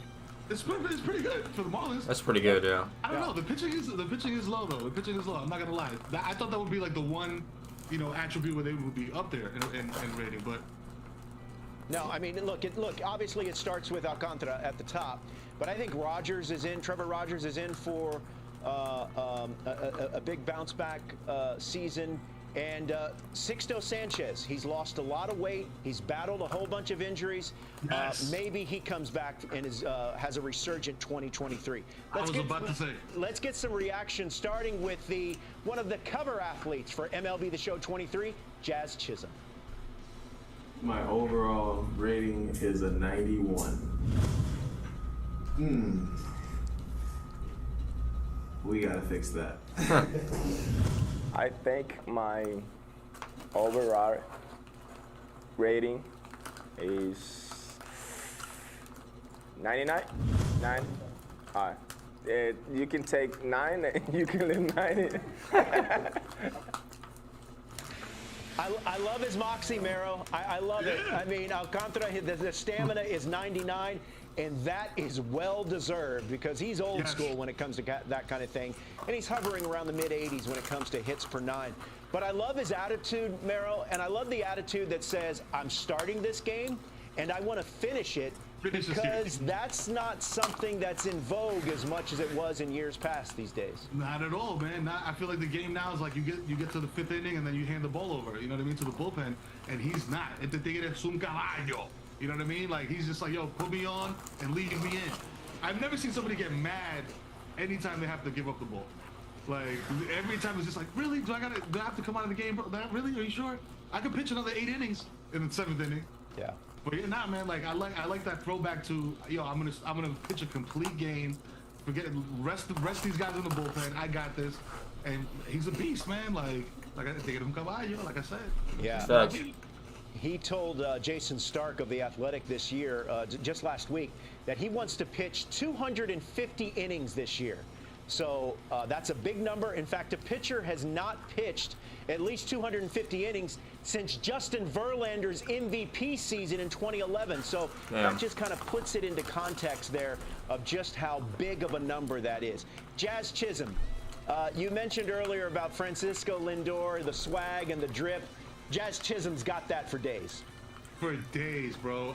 Listen. Also, I just want to say to all the Met fans in the chat, shout out to Keith Hernandez for the other day calling him Chaz Chisholm. Yeah, that's yeah, that was crazy. That's a difficult name to say. You gotta put the pause there. You gotta have that very important pause. Pause. But I love what this guy does on Hit him with both a pause sides real of the quick. plate. Yeah. And look, man, he's talking about Chisholm, bro. Not only am I going to go for 30-30 this year, I want to be a 40-40 guy. 40 stolen bases, 40 homers. He's got the speed and he's got the power to do it. You know, I believe in you, Jazz. You know what I mean? Go get it. Oh shit, we're not even halfway done. Yeah, bro, I know. 3 hours? Make you go so hard, but I love to hear it. You know what I mean? Like I said, even if we're not even close, bro. We're still in the East, bro. You know, guys I'm like 1/3 done. They bring it. Like with the bat, with the speed on the bases, and with the swag. Yeah, you can make the argument that whoever wins this very difficult National League East, a lot of it could depend on how well that particular team does against the Miami Marlins. The Miami Marlins are better than you think, and that pitching staff can certainly lock you up. We're looking Diamond at Club. Cover athlete Jazz Chisholm and Sandy Alcantara showcasing their hardware as being members of the Diamond Club. Sandy Alcantara, of course, the reigning Cy Young Award winner, and Jazz Chisholm, the cover athlete for Yeah, Angel, want to be here for a work of a minute, Derek bro. Jeter is the legacy edition, early access edition of MLB The Show 20. Hey, Gene Segura's up there, good. Players for the Miami Marlins, it's Alcantara, it's Jazz Chisholm, Gene Segura, who comes over from the Philadelphia Phillies, now with the Marlins. He's changing positions. He's going to be at third. Trevor Rogers, who I said I think is in for a bounce-back season, he's at 78, and Nick Fortes is at 77. Now, the Washington Nationals, Mero, they are a team right now, a franchise, in a rebuild mode. Ranked 30, 30th overall in the league, 30th in pitching. So these numbers aren't going to wow you. But I can tell you, they've got some interesting pieces here, namely Joey Meneses, who spent basically a decade in the minors, Mero, and he finally got his shot last season, and it definitely paid off. Let's hear the reaction to the rating from Joey Meneses. Maybe 16. I got 84. 84. Yes. I don't expect that much, but thanks. Yeah, Joey Meneses is going to be playing for Team Mexico in the upcoming World Baseball Classic. Mexico will play the United States on Sunday in pool play this coming weekend. As I said, Merrill, they're not going to. That's this funny. You isn't said a 60. team that's going to challenge for a Bro playoff said spot, 60. but they got a lot of young players that are trying to make a name for themselves, and Joey Meneses is part of that group. Yeah, no, 100%. That's what this year is going to be for the Nats. It's like, yo, let's get these young guys up, let's get them some reps, and let's see what we're working with going forward. You know what I mean? Like you said, everything is low 20s up to 30. You know what I mean? So the Nats aren't going to do much this year. I got them winning 52, 53 games, maybe. Yeah. You know what I mean? Like 59 on the high end. But yeah, no, this is just, yo, get the young guys out there, let them get some he's still in the league, you bro. know, they got Strasburg. Yeah, they do. Now, I mean, Strasburg, as you look at his offline ratings here, the slurve break is 99. I forgot he was in the league, bro.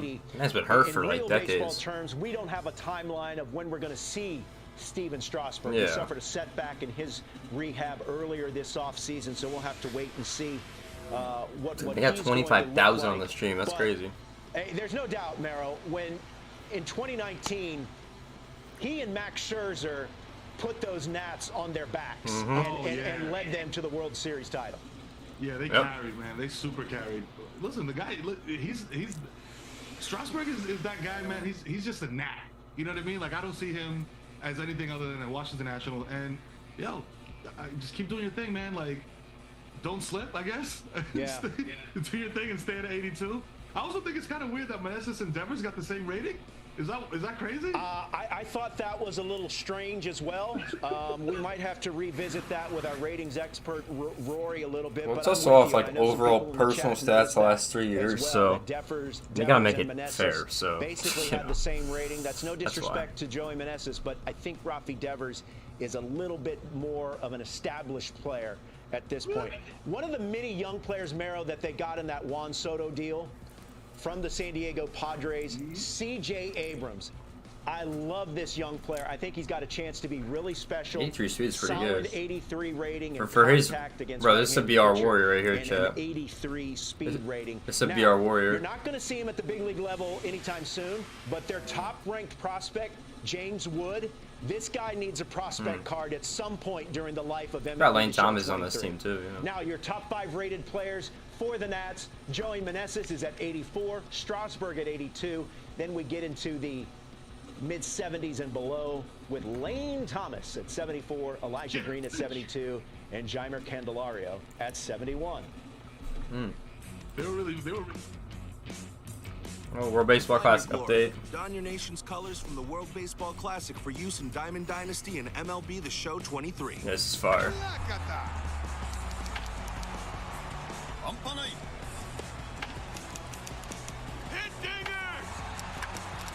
World This is Baseball sick, Classic dude. uniforms and players are coming to Diamond Dynasty.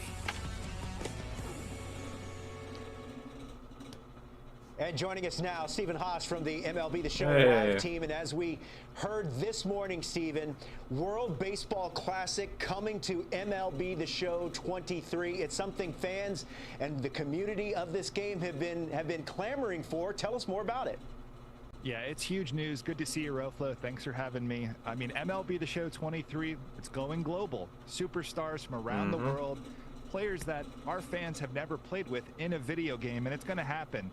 So let's talk about a few of these. I'm talking Team Japan, like Munetaka Murakami, or Team Korea is sending their MVP, Jung-Ho Lee. The hardworking players on the Czech Republic just qualifying for the first time for the tournament. You're going to be able to play with some of those as well.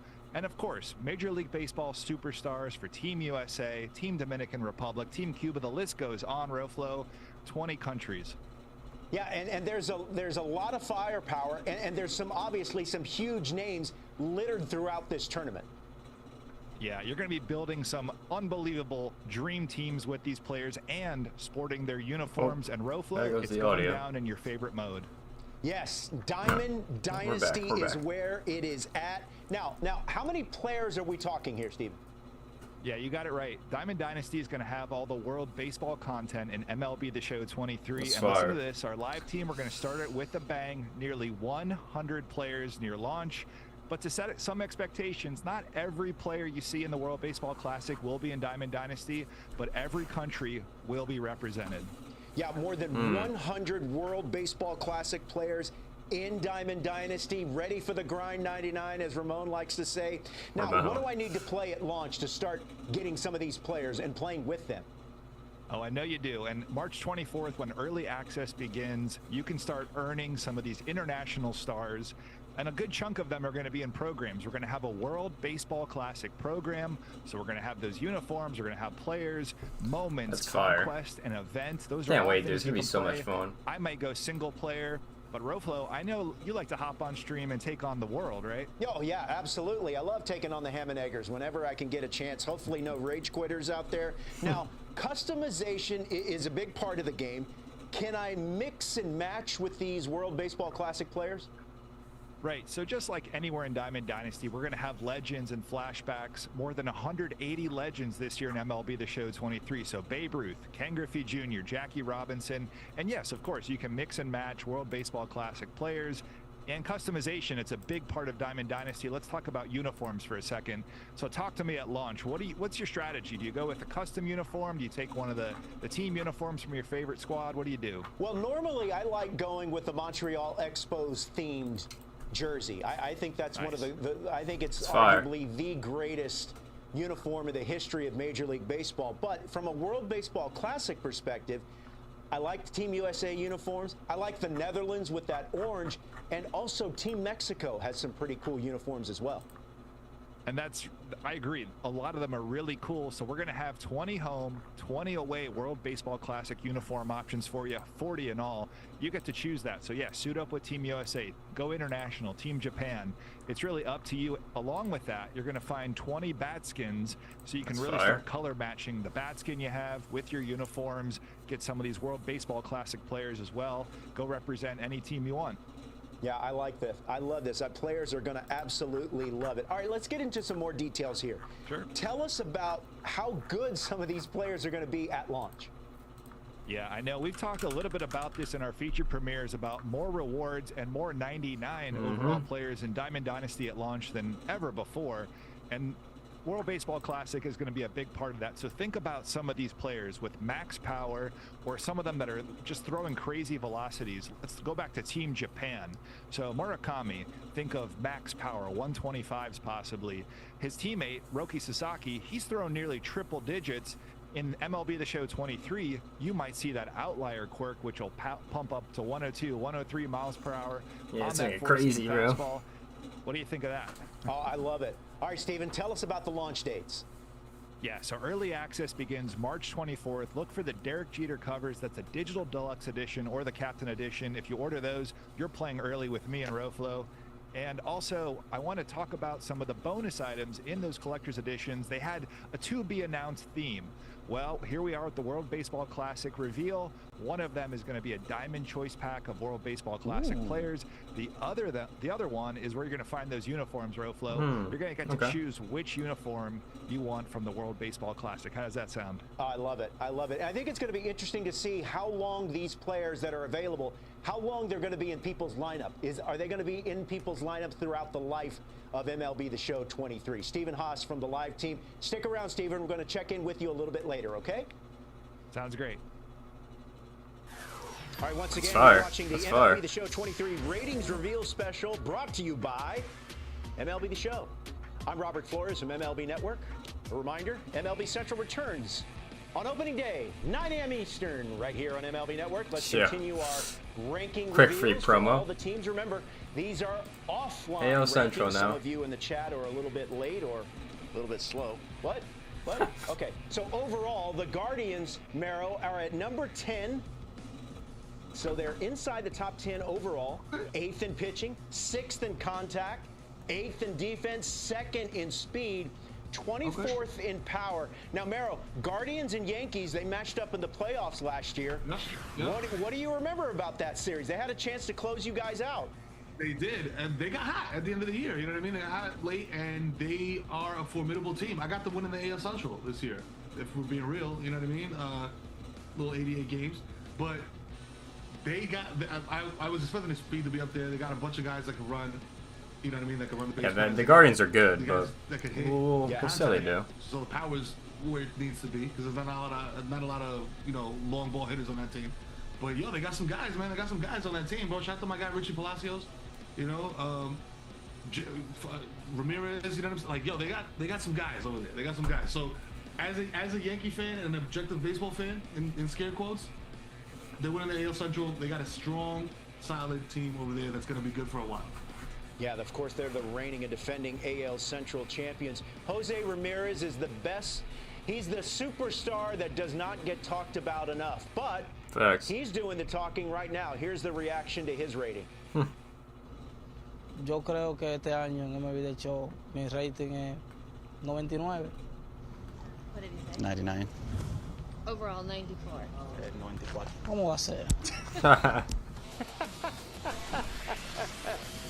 Hey, you know what, Mero? Look, this dude's got a case to be a 99, you know? Yeah. He is a superstar and can do everything. You take a look at his ratings here. Power against lefties. Of course, he can do damage on both sides of the plate. But like I said, he's the superstar, Mero, that does not get talked about enough. Yo, I don't know why. I don't know. I have a theory on this. Also, the ratings should be, I think, are a little low. I think he's in the 90s with power. Yeah. Oh, this guy's good though, bro. This guy's underrated. Is that he doesn't get talked about a lot because his name is Jose Ramirez, and that's a very regular ass name, bro. That's a regular ass like Latino name. If his name was like Jose Verti or something like that, Wistenberg Ramirez, we might talk about him a little more. Yeah. But his name is very standard. It's like Joe Smith. You know what I mean? Like, Joe Smith. So maybe that's it. Because the guy's a problem. He's a beast. He hits the cover off the ball. He can do everything. And he looks cool. And he's very Dominican because he refuses to speak English. So shout out to him. Now, what about this name? Emmanuel Clase, his teammate, who, I mean, he's might good, be the bro. best closer in the game. 102. This dude is so filthy. Here's the cut velocity on the velocity on his cutter. Over 100. And yeah, that thing comes in hot. Because here's the thing, Mero. If he's on the mound, there's a good chance that the Guardians are leading, and when he's on the mound, it's closing time. You're not coming back against him. No, he's gonna take, like his last name says, he's gonna take you to school. Te va a llevar a clase, Emmanuel. You know what I'm saying? Like, he is the closest thing I've seen. Forgive me, Yankee gods. The closest thing I've seen to Mariano Rivera. That cutter is filthy. It's his pitch. And like you said, if they're up, he's shutting the door 10 times out of 10. The guy's a beast, man. Yeah, I know I ran into a lot of Diamond Dynasty players in online play throughout the season that had his face of the franchise card, and it was like such a card. Even his All-Star card was good. On the mound, there's a good chance that you're not going to get any hits, except for those of you in the chat. I know you guys are significantly better, and you get homers and perfects all the time. I'm talking about someone mid like me. All right, someone mid like Tristan McKenzie, I think. Or let's take a look at the top 5 overall rankings for the Cleveland Guardians, and Tristan McKenzie is on this list. He's at 82. I think he's one of the best young pitchers in the game. Ramirez at 94, Clase at 93. Shane Bieber just outside 90 with 89, and then Andres Jimenez, breakout season for him at 86. He had a good season too. Shout out to Biebs with the 89. Let's turn our attention and talk about the Chicago White Sox. Of course, in the American League Central, overall 20th. They are inside the top 10 in contact, 17th in power, 18th in pitching. And for more on pitching, let's bring in White Sox pitcher Lucas Giolito, who joins us now. Lucas, I remember as of maybe a couple of years ago, you would play MLB The Show 20 a couple of days before your start. Is that something that you've continued to do? Yeah, it's still part of my routine for sure. I like to play the game. It's like the best baseball sim out there, right? So I like to play the game and go over my scouting report, kind of like see myself executing pitches, even though obviously it's not reality. It's the closest thing I can get the night before I play. So it's a good way to kind of go over like all the hitters' tendencies and everything, and then how I'm kind of trying to attack them. I like that. I like that. Now, you and I once went head to head on MLB The Show, and I don't seem to recall what happened. I don't think it went too well for you. Yeah, it didn't turn out too well. It did not turn out too well. Hey, let's go through a couple of your teammates' individual rankings, starting with Dylan Cease. Overall, 89. His stamina is 84. Pitching clutch, 99. Lucas, he seemed to take another step last year. Yeah, big time step for him. No, he's good. Obviously, second place in Cy Young. One of probably the best slider in the big leagues. I'd say best slider in the big leagues out of a starting pitcher. He'd go out there, throw that thing over 50% of the time. No one could touch it. And that's crazy. Obviously, he's just got like, all the tools. That's wild. Super high velocity, carry on his fastball. Like I said, the slider. The curveball is, I think, slept on sometimes. It is an elite pitch. And then he's been working on a changeup a lot here in camp too. So he's one of the best right now. Yeah, just outside 90 overall at checking in at 89. And then Luis Robert has maybe the best nickname in all of baseball, La Pantera. The Panther, Lucas, overall an 82. Contact against lefties, 99, and the power is at 82. This guy is an elite athlete, Lucas. Yeah. I think that we're just beginning to scratch the surface with how good Luis is. 82 overall, it's respectable, but I think that after this year, he's going to be in that diamond category. All right, definitely something to keep in mind. And lastly, Michael Kopech, part of your rotation mate, overall at 81. His slider break is at 84. When he's right, what makes him special? So he's got like a unicorn type of fastball, and that's the one thing about this game, MLB The Show. It's that riding four-seam fastball, especially the way he throws it from that approach angle. He used to be good. I feel like he was better though. Didn't he have a good or better card? Be able to capture that more because you probably know better than anyone the metas for pitching in MLB The Show sinker cutter, right? Yep. It's all sinker cutter. Four seam doesn't really work. But Michael's got one of those unicorn style four seam fastballs. It's got that like tail ride. Yeah. And when that's working, and then he can tunnel his slider off of that, it's over. I like that. Maybe it's going to be interesting to see, as you said, how things evolve over the years as this game continues to improve. And as you take a look at the top 5 overall players for your team, we mentioned Dylan Cease. Liam Hendricks is at 84. We certainly give our best wishes to Liam Hendricks. Luis Robert, and then Michael Kopech. Lucas, tell us a little bit about Lance Lynn. What is he like as a competitor? What is he like as a teammate? Lance is one of the best, man. I love him to death. He is like the quintessential leader of a pitching staff. Took us all, we're all younger than him, took us all under his wing ever since he arrived. And, he takes care of us, talks to us about anything.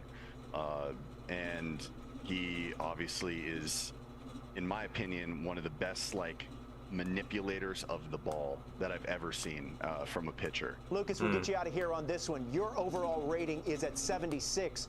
You and I spoke earlier this offseason. You said you were trying and working on some new things. How do you feel about where you're at this stage of the offseason? I definitely feel better than a 76, I'll tell you that much. Yeah, I mean, it is what it is. I'm coming off of a very down year. So I had a lot of stuff to work on in the offseason, and I took care of it about as best as I possibly could. A lot of work on my mechanics and my body.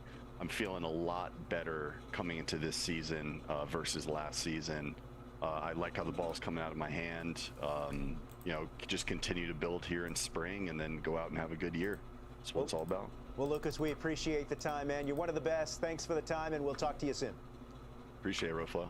See ya.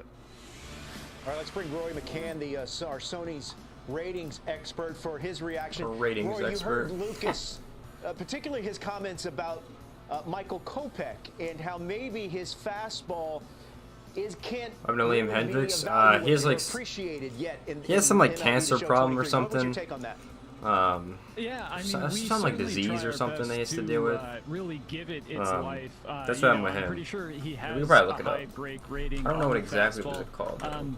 It's tough for any, head-to-head competition when a fastball, even with the amount of movement that it can get, it's still not much. So if you have those quick reactions, it's easy to react to it. But when it's up in those upper Yeah, he has a 90s, lymphoma disease and he can't four-seamer play could this even year or have something like outlier that. on it and goes up to 102.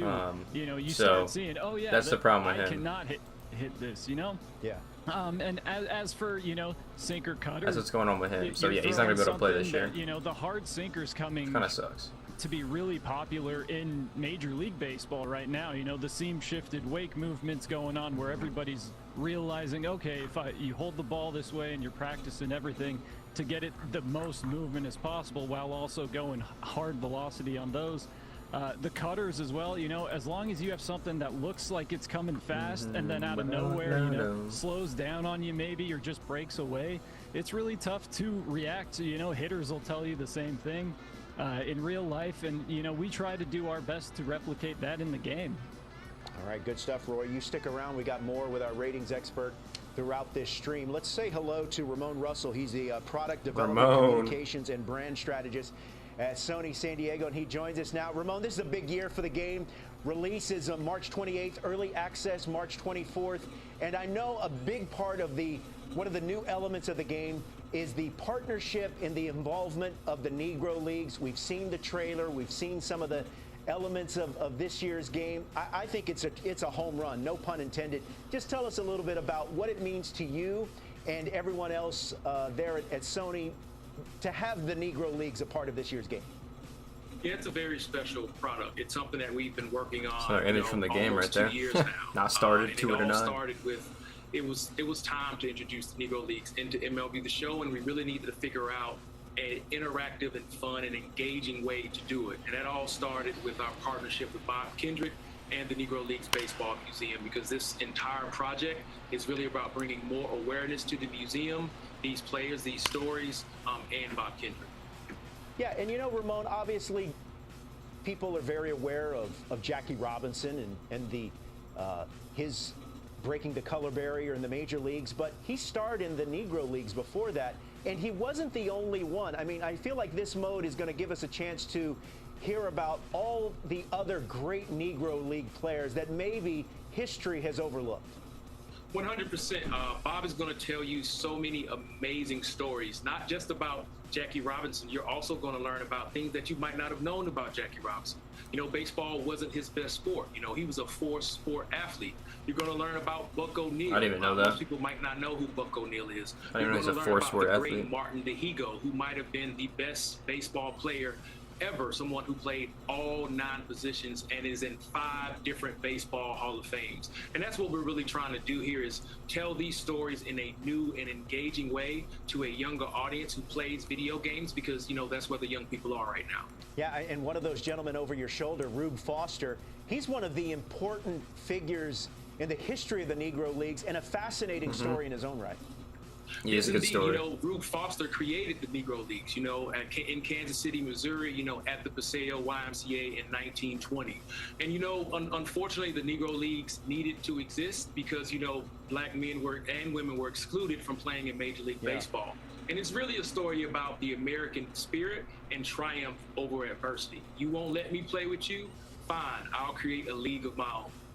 Hey, lastly, Ramon, what should Diamond Dynasty players, or just players in general, the MLB The Show 23, what should they know about the Negro Leagues and the mode, and is it something that they want to fire up day one? This is definitely a mode that you're going to want to play. It's a brand new experience, and it's called Storylines for a reason, because you're going to learn about these players.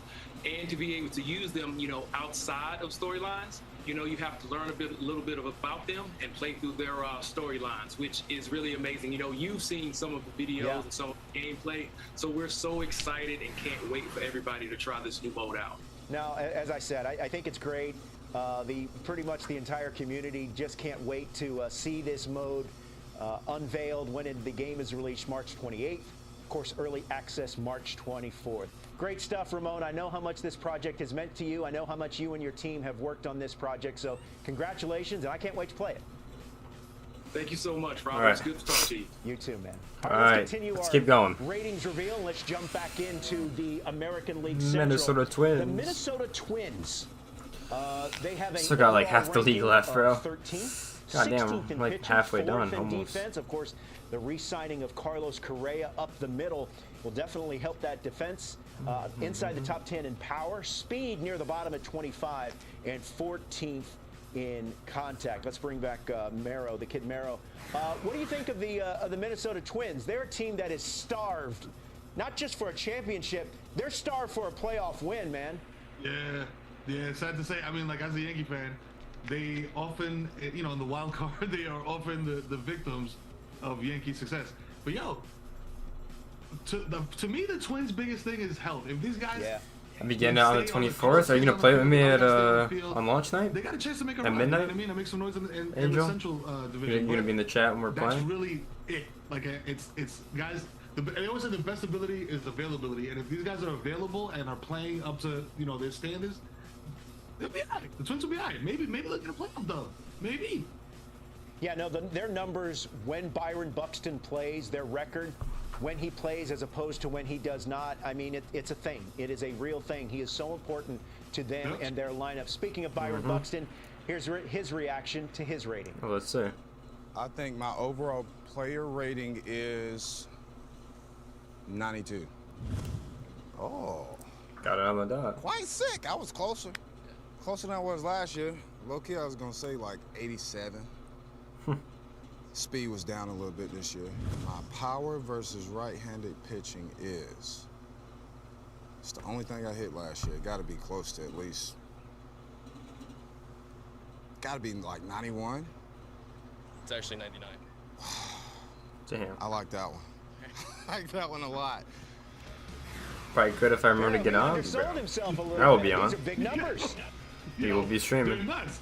But, like, you know what I mean? Like I was saying, like, if he's a 90s guy, he's a mid to high 90s guy. If he stays on the field, he's hurt all the time. I'm just like, bro, I see this guy in the dugout more than I see him on the field. Unfortunately, because I would like to see him play because the dude is a stud. You know what I mean? And, like, again, if he's healthy, if Byron's healthy, if Carlos is healthy, the Twins are scary. But, you know, it all depends on them. You know, these guys are stars, bro, stars.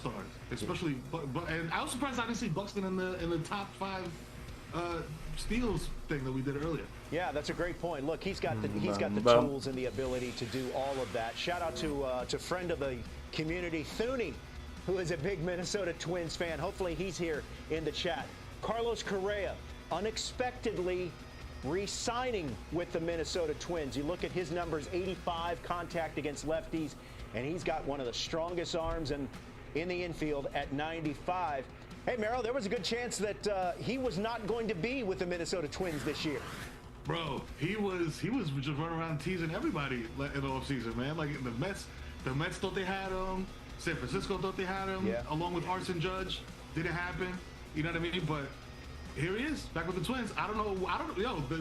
The ankle is a mystery. I don't know what the deal is with the ankle. His doctor must work for the CIA or something. I don't know. But if the ankle's lit, then he's lit. Like, 100%. Yeah. Pablo Lopez, recently acquired by the Minnesota Twins. The acquisition of Pablo Lopez. This is crazy, it's bro. Controversial for me. It comes at a heavy price because you give up Luis Ariz. But there's no doubt Pablo Lopez had a very, very good first half of the season. Second half, after the All-Star break, wasn't quite where he wanted. But 86 control, 82 stamina for Pablo Lopez, 81 overall for the new Twins starter.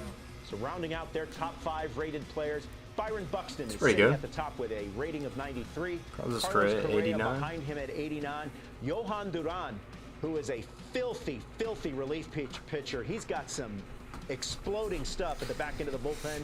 Joe Ryan is at 83. He made some strides last year as a young pitcher for the Minnesota Twins, and the aforementioned Pablo Lopez. Speaking of Johan Duran, he's on this list. Top 5, blink and you'll miss it. Fastest pitches. Wow. Duran almost at 101 miles per hour. Jordan Hicks, shout out to the Houston area, almost at 101 as well. Andres Munoz, Emmanuel Clase, and Aroldis Chapman now applying his trade for the Kansas City Royals. Let's bring back in Rory McCann, our ratings expert over at Sony. Rory, just give us a big picture overview how these, how are these pitches and pitchers are evaluated? How are they worked through your process? Yeah, so really what we're looking at is kind of where their average velocity is on pitches, but we're also looking at, where do they top out at? Like, you look at Duran, and he hits 103 sometimes. You look at Jordan Hicks, hits 100 with his fastball, also hits, 100, 101 with his sinker. Andres Munoz, will consistently hit 101, 102. And so what you'll notice with, pretty much all of these guys, they'll have outlier. Duran has it on his fastball and his splinker that we have in the game. He was the first pitcher we ever put outlier on an off-speed pitch, or something that, we didn't ever expect to even hit the cap for velocity. And then Andres Munoz, he was one of my favorites when I saw him playing for the Padres back in his rookie year in 2019. And when they traded him, it was a little sad for me. But the funny thing with him is he throws 103, but yet uses his slider more than double, or almost double his fastball, which is ridiculous to me, Yeah, Munoz is currently dealing with a foot injury, but the Mariners are hopeful that he'll be ready for opening day. Good stuff, Rory. Hang tight. Thank you. To talk about the Detroit Tigers, pleased to be joined by my MLB Network colleague, Cameron Maben, longtime former Major Leaguer. You're going to be doing work with the Tigers in their TV and radio broadcasts this year. It should be fun, coming full circle, going back where it all started. I'm excited to cover the Tigers this year. Yeah, let's talk about this team as a whole. Obviously, this is a franchise right now in a bit of a transition period. Last year of Miguel Cabrera, before he seemingly says goodbye and hangs them up. But when you look at the overall team ratings, overall they're ranked 27th. Speed is 10th. But as you said, this is a team that's looking towards the future in a lot of respects. Absolutely, and I think when you look at AJ Hinch at the helm, you have guys like George Lombard, on his bench. You're setting the culture, you're building a foundation. And I think, Javi Baez, the Meadows brothers now there, Riley Green. You have some young pieces that you are excited about, and I think the fans should be excited about because they're going to get an opportunity to show what they have in a learning kind of curve experience this year. Hey, and you know what? If you're playing against a buddy or someone, and you're significantly better, maybe you challenge yourself and you pick the Tigers. Or listen, if you're good at games like I am, I consider myself a sports gamer, whether it's Madden, NBA 2K, MLB The Show. For me, I like to challenge myself, and if you're a Detroit Tigers fan, you don't care about the rankings. You want to go play with Riley Green.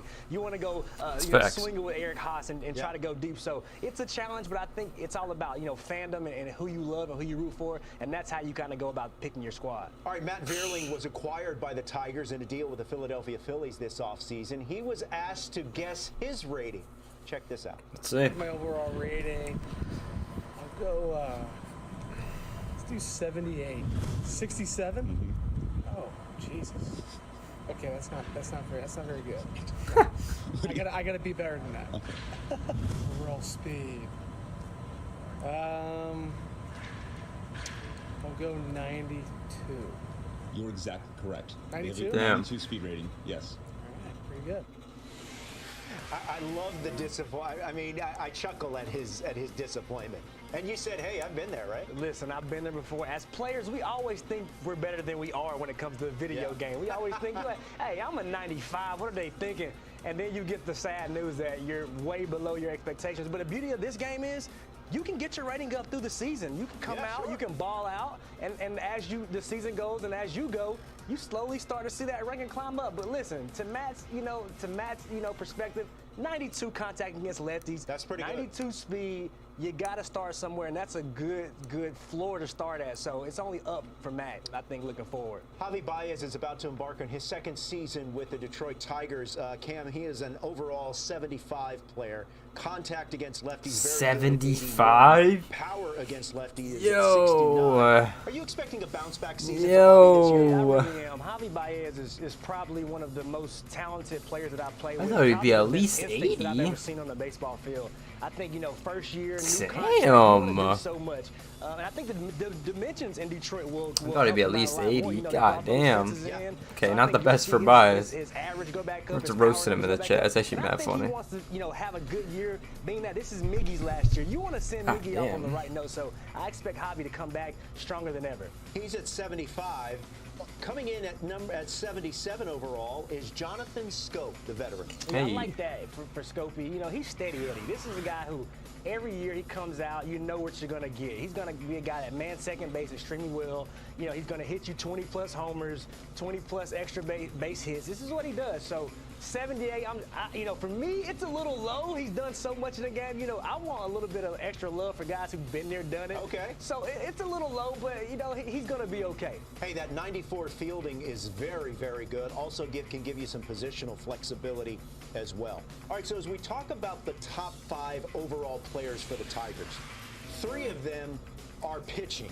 Tarek Skubal, who is expected to return at some point this year. Michael Lorenzen and Spencer Turnbull, who is at 79. He's also coming back from an injury. Eric Haas checking in at 77. He does have sneaky pop, right? Pop. I play with this guy in Cleveland, in the Cleveland Guardians organization. And Eric Haas is a ball player. I always say his position, ball player. Yeah. This dude can do a little bit of everything. Sneaky fast, can run, he can play left field. So his positional versatility is off the charts. Tariq Skubal, a guy that I say looks like a young Cliff Lee when he's healthy. So this is a guy who I love that rating as well. He just has to get healthy and get on the field. But, you know, I like it. If I'm a Tigers fan, if I'm a Tigers player, I'm okay with that right there to start the season off, especially when you look at the expectations of the team. Yeah.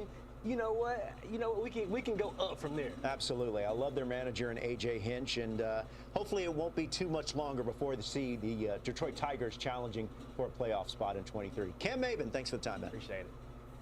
That's pretty sick, Cam Maven's with them. Staying in the American League Central, the Kansas City Royals, they finished last in this division. They've had at least 95 losses in 3 of their last 4 full seasons. Damn. You look at the overall rankings here, 13th in defense, 3rd in speed. So they do got some young players. Bobby Witt Jr. can certainly steal a base or 2 or maybe even 20. But Mero, Salvador Perez, first of all, he's one of the best catchers of his generation, and he always smells great. He smells great. What? What does he smell like?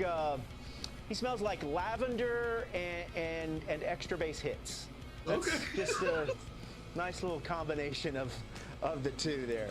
Nice, so random. Like, first thing in the chat, hey, yo. Salvador, I think those, I mean, that's all I have to say about the Royals, man. 83 is I feel like they're respectable. very made, no shots, you know, like, you know, hopefully. Yeah, I don't know. you see the numbers here for Salvador. They're not mid. They're terrible. Against lefties with that 92 power. They are terrible. And power against righties, 10 spots below at 82. But this is a team that is building towards the future, and 2 potential cornerstones of the rebuild: Bobby Witt Jr., MJ Melendez. Here's their reaction. I'd say like an 83. Close. We'll go up there. Yep, room to improve. No doubt. What do you think your speed rating will be overall? Hoping it's pretty good. 96. What if I told you it was a 99? Nice. We like that. We like that, God. baby. What I think it is, maybe like a 78. I don't know. Yikes. Like it? No, I would want it to be better, but it's okay. In due time. What do you think your arm rating is? 91. Ooh, close. 90. Ooh. All right. That's not bad. That's not bad at all. So MJ Melendez, that 73 is not bad. Overall, it's not bad. The rating for the arm, he had an OPS of 839. Arm's pretty good. Contact's pretty good. Left-handed pitching last season. His rating is at 80 against lefties. He can play both behind the plate and the outfield, so that's a nice trait to have. Bobby Witt Jr. Merrill finished 4th in the AL Rookie of the Year voting in 2022. And get this, Merrill, he's the first rookie to have at least 20 homers and at least 30 stolen bases since Mike Trout in 2012. Damn. Anytime you can be That's put wild. on a graphic or mention along Mike Trout, you know that's a good thing. Yeah, man. Mike Trout is like That's crazy. Like a robot that was built to play baseball, dog. If you are in that company, you're in good company. Yo, but like, something that kind of trips me out is the young guys coming in and thinking like, oh, I'm a 99 off rip. Like, yeah. It's kind of you got to work your way up, my guys. You know what I mean? It's keeps you in the game. You know what I mean? Like you start off as a 67 and 79, whatever. You work your way up.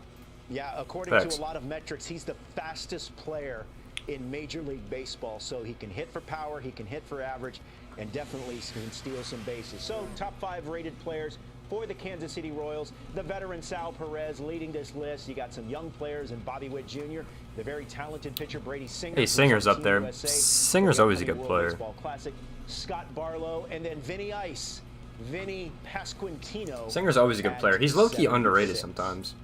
But Singer, I can't wait to see him in the WBC. I can't wait to see Singer in the WBC. He's going to be a good player. He's going to be a good player, trust. He's going to be a good player. March 24th. Oh, by the way, I'm going to have a special stream on my Facebook page opening night. Hey. It's going to be a lot of fun. Let's continue the ratings. Let's go to the National League Central. The St. Louis Cardinals, 9th overall in the league, 17th in pitching. 9th? Okay, not bad. Contact. Merrow, 4th in power, and a big part of that, their not bad for the Cards. The 2 MVP candidates, Nolan Arenado and Paul Goldschmidt. I was about to call him Nolan Goldschmidt. Nolan Goldschmidt. They can do that. They can do the Dragon Ball Z fusion dance and become become the MVP. But yeah, nah, shut the Goldie. It's not bad. That's not bad. I think the Cardinals will definitely get the playoff spot, but we'll see.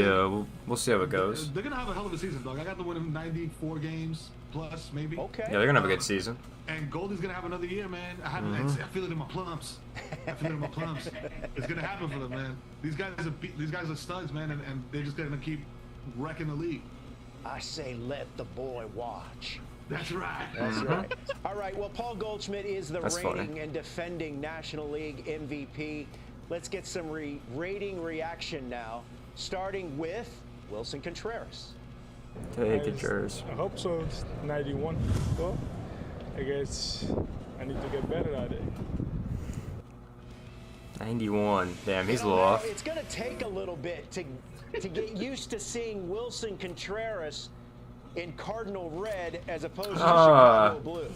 Yep. Yeah, about that. Guys, like when they get traded or they switch teams, it's just like, this doesn't feel right. Pero Wilson, he's a very good player, you know, and I think he's going to be better than 83 this year. He had the best defense in Major League Baseball in 2022 as Rawlings awarded the Cardinals the team Gold Glove. As you take a look at Paul Goldschmidt, the reigning National League MVP award winner. No, that's Wilson Contreras. Sorry, my eyes are bad. This is Paul Goldschmidt. Yeah. There he is, 99 overall, 99 baby. Power against lefties. 99. Yeah, these ratings for me, they track. They fit for Paul Goldschmidt. Oh yeah. No argument here. Like, yeah, I mean, this guy's a stud. Paul Goldie's. Paul Goldschmidt's good, bro. This guy's a goat, no cap. And then we have Dylan Carlson. Now, the St. Louis Cardinals have some interesting options. They've got a lot of young players. It's going to be interesting to see what Jordan Walker does, what they do with him coming out of spring training. He's one of the best young prospects in all of baseball. But Dylan Carlson, take a look at him.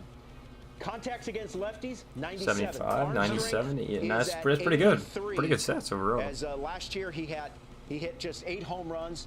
He did have 100 OPS plus in 128 games in 2022, a 323 average, slugged just 502 against lefties. Your top 5 rated players for the Cardinals look like this: Goldschmidt, Arenado, Ryan Helsley, Hellboy. Yeah, his team's good. Tommy Edman as well is pretty good. All these guys are really good. You know what I'm saying? Can beat you in so many ways. He's in the middle of that infield. And then Wilson Contreras, the brand new St. Louis Cardinal behind the plate. Hey, is Rory still up? Rory, can you hear me? Do we got a shot of Rory? Okay. Hey, Rory, someone in the chat had an interesting question. Imagine that. Love you guys. The St. Louis Cardinals, as I mentioned, they were awarded the team Gold Glove as having the best defense, but yet their defensive rating maybe wasn't indicative of the team Gold Glove. That's a good point, actually. That's a good point. That's a good point. Well, you know, the way that the team overall rating just in the game works is taking every single player combined and kind of putting it on that sort of scale rather than, you know, looking at it as like combined of, you know, how productive they all were. So you might see, you know, Tommy Edman really high rating. Okay. Nolan Arenado really high rating. Goldschmidt's pretty good at first base, and they have a lot of good pieces.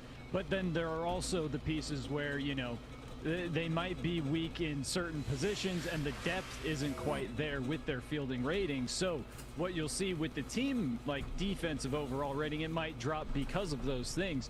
But when you look at it as like, oh, well, they're starting 9, right, that might get you, you know, the really high top 5, maybe even top 2 Okay, interesting. rating. But with taking into account the whole roster, that's where they kind of drop down a little bit. Okay, appreciate that that little bit of clarification there. Now from Wilson Contreras' St. Louis Cardinals to his brother William Contreras, Milwaukee Brewers. Overall rankings for the Milwaukee Brewers look like this: 17th overall, 15th in pitching. That might be a little low for my taste. I love the top 2.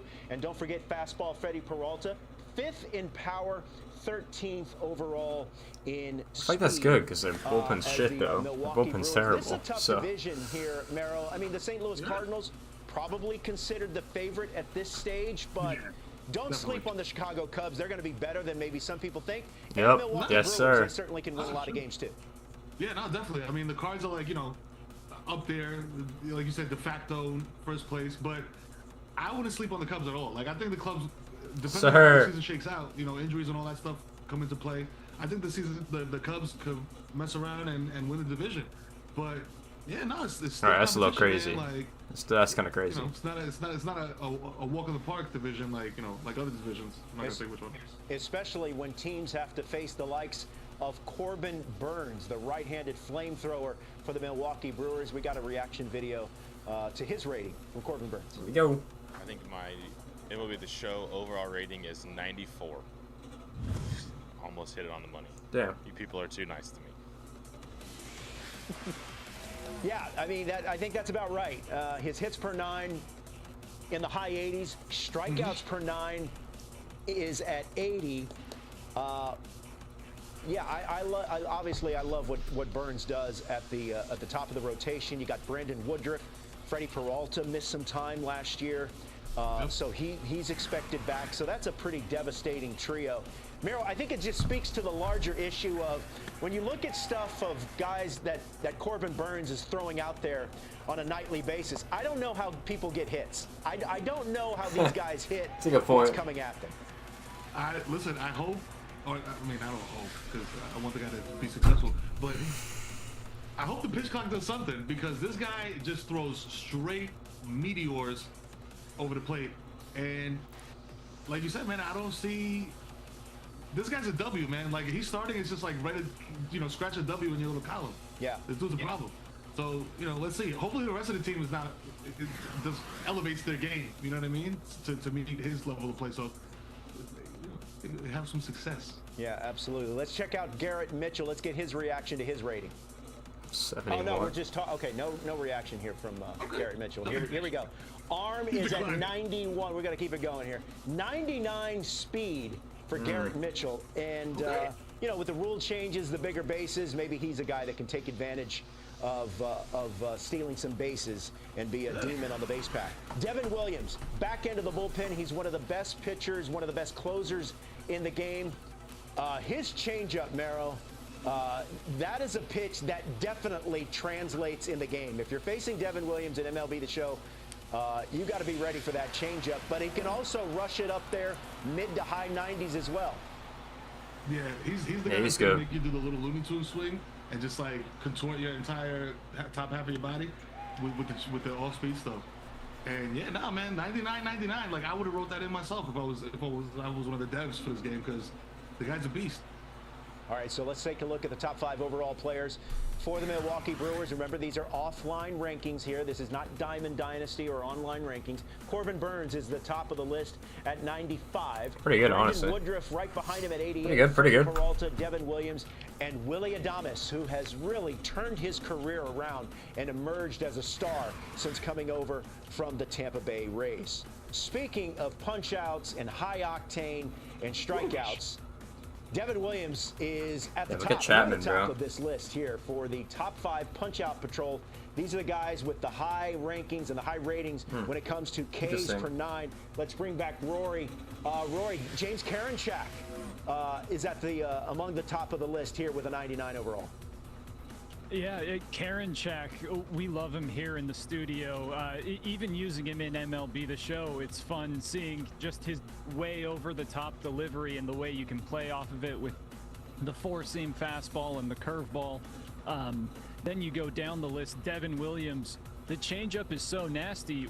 We were like, well, I guess we call it a screwball, you know? Like that, nobody has thrown something similar to it in recent memory that's like, yeah, it has that exact same movement. And like you said, he can also get it up there 95, 96 miles an hour. Edwin Diaz, I mean, he you know, might be the best closer in baseball, if not top 2. He's good. He's up there. And then you look, Josh Hader right behind him, another great closer. You know, had a little rough spot last year, but if you take that out, he was one of the most dominant relievers in baseball. Yeah.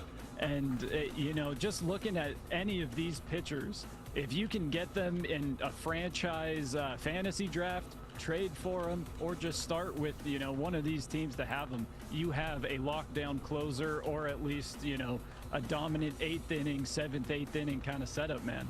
Yeah, you mentioned the rough patch that Josh Hader kind of went through coming over to San Diego, but after that was corrected, he looked like his old self, and certainly going to be a big part of the San Diego Padres bullpen moving forward. All right, let's talk about the Chicago Cubs here. Mero, you touched on it earlier. 21? No way. The Cardinals and the Brewers, teams that really have, you know, a fighting chance of winning this division. 21 is crazy. Overall defensively for the Chicago Cubs, middle of the pack in power and speed, and towards the bottom, 21st overall and 23rd in pitching. Yeah, the pitching Cubs ain't there. Are one of those signature pitching cornerstone defo not there. franchises in Major League Baseball. They've got fans all over the country, not just in the Chicago area. Yeah, they're one of those like, yo, when we're good, the game is good. Yeah. It's fan base teams. But yo, those numbers can be misleading, man. There like, he is. These guys. Boom, 88. Dansby I'll Swanson, take that. Perfect example. He's one of those guys on the team that like can change the whole temperature of that division, man. Like, you know, bottom of the pack with the speed and all that stuff. Doesn't matter. These numbers can be misleading, y'all. It's the eye test. The eye test is telling me the Cubs are a problem in that division, man. I'm just saying. If you're a gambling type of person, yeah, might want to put a sneaky bet on the Cubs to win it. No, I agree with you. I think that they have a chance to be better than a lot of people think. I love the signing for Dansby Swanson. That is a winning player. Cody Bellinger signs a 1-year deal with the Chicago Cubs, hoping to jumpstart his career. Had some problems at the plate towards the end of his tenure with the Los Angeles Dodgers, but you know he's going to play Gold Glove defense either in the outfield or the or at first base. I'm excited for Bellinger, bro. Hey, Mero, if he can return to his MVP-type form, Chicago Cubs, their lineup is dangerous. Again, like we were saying, man, like this team is sneaky good. They got the opportunity to really blow up, you know what I mean, in this division. And like, if Cody brings,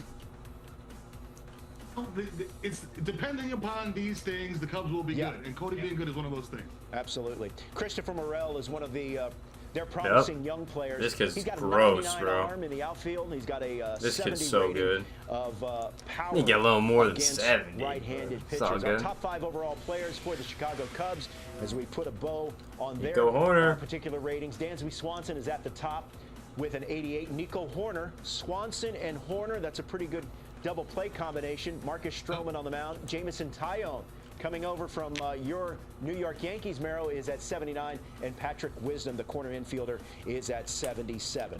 Team looks solid. Cincinnati Reds, Team looks solid. overall 25th in pitching, 29th in defense, Yeah. 25th in contact, 11th in speed, and 26th in power. They're another team, Mero, that's looking. They're in the middle of a rebuild, a reimagining, however you want to term it. But Hunter Green is one of the most electric starters in all of baseball, and he really seemed to take a step towards the end of last season. We've got some reaction from Hunter Green. Check this out. Here we go. 300. I think my overall rating is 85 on MLB The Show. 80? That's not bad. Okay. I can work with that. We got to go a little higher than that, but it's okay. I got work to do. Keep me humble, lock me in, get that thing up to a 99. There you go. Yeah, you look at the ratings here, Mero. Look, when you're trying to establish or build something, you got to have a frontline starter, and Hunter Green looks like he could be that dude. He could be that. He could be that guy. He could be the ace. You know what I mean? But I said it before we threw the video. I was just like, man, free Hunter Green, because I don't know. So many Trey Mancini's. Yeah, bro. I think he's probably like 70. He's probably like 75. Yeah, I mean, trust. I feel like he's really low. That's kind of how he is last year. He was never that high. That's the way. That's how I would term tough, that. but hey, but look, you can definitely trust me when I say that Joey Votto is a future Hall of Famer. His power against righties is at 92. Plate discipline at 96. I don't know if you've ever had a chance to meet Joey Votto, Mero, or had a chance to talk with him, but I think he's one of the most interesting, smart, wise ball players we have going. I could listen to him talk hitting all day. I mean, he's Joey Votto, man. Like the name, even if you're just a casual baseball fan, that was a go. You know what I mean? Joey Votto. And he's the sun in the red solar system, dog. Like, if they're gonna build a team, he's got to be.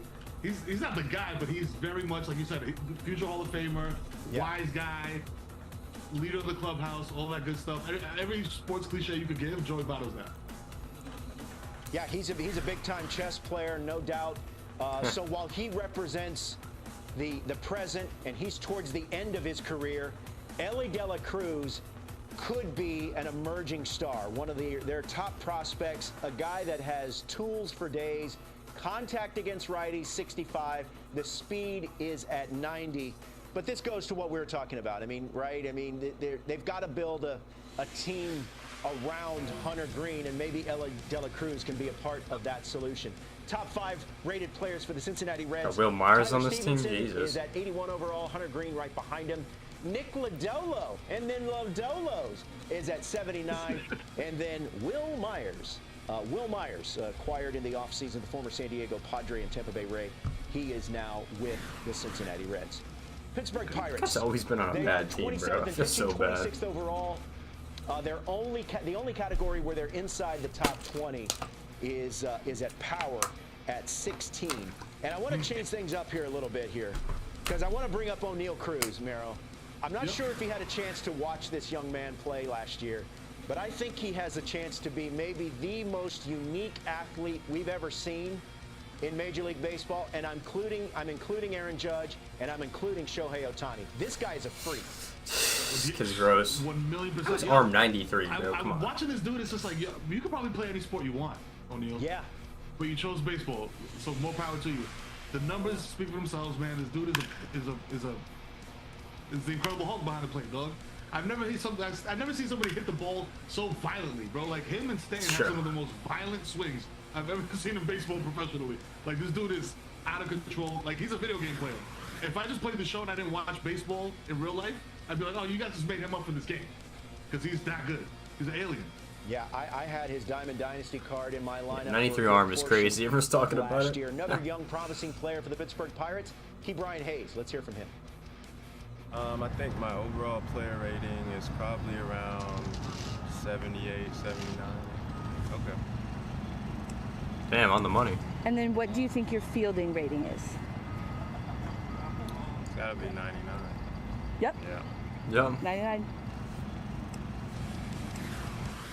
All right, so take a look at Hayes' ratings. It's funny because it gotta be 99. Lefty's very solid, is at 85, and you saw the big smile on his face as he enjoys that 99 fielding rating.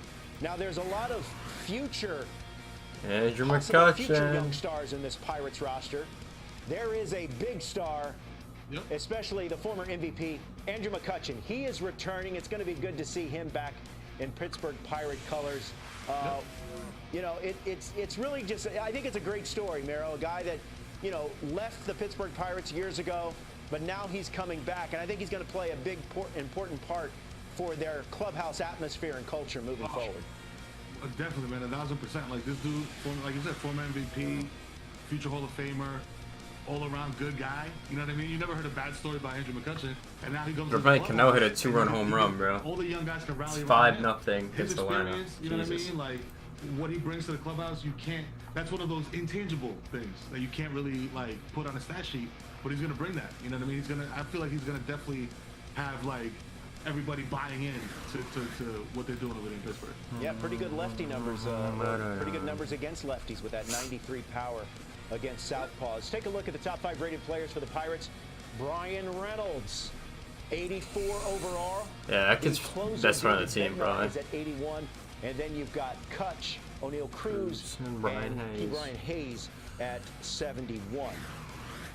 Speaking of Brian Hayes, he got that 99 fielding, and he's a part of this list here. Top 5, hit it where they ain't. Best fielding among position players, Byron Buxton and Nolan Arenado. Yeah, Trevino's up there, too. At the top, along with Hayes, Tommy Edman, and Jose Trevino, the Yankee, behind the plate. Let's bring back in Rory, part of our ratings expert over at Sony. Rory, what should we know about this list? What jumps out at you? I mean, you know, what jumps out is you have some of the best fielders that the game has ever seen, let alone, you know, just in today. You got Byron Buxton. We got about an hour left for the last 10 teams. Here we go, baby. He's 4th in defensive runs saved, 9th in outs above average in the MLB. But that's only in 1,268 innings. Like, compared to everybody else, he has at least 800 fewer innings and is still up at the top of those charts.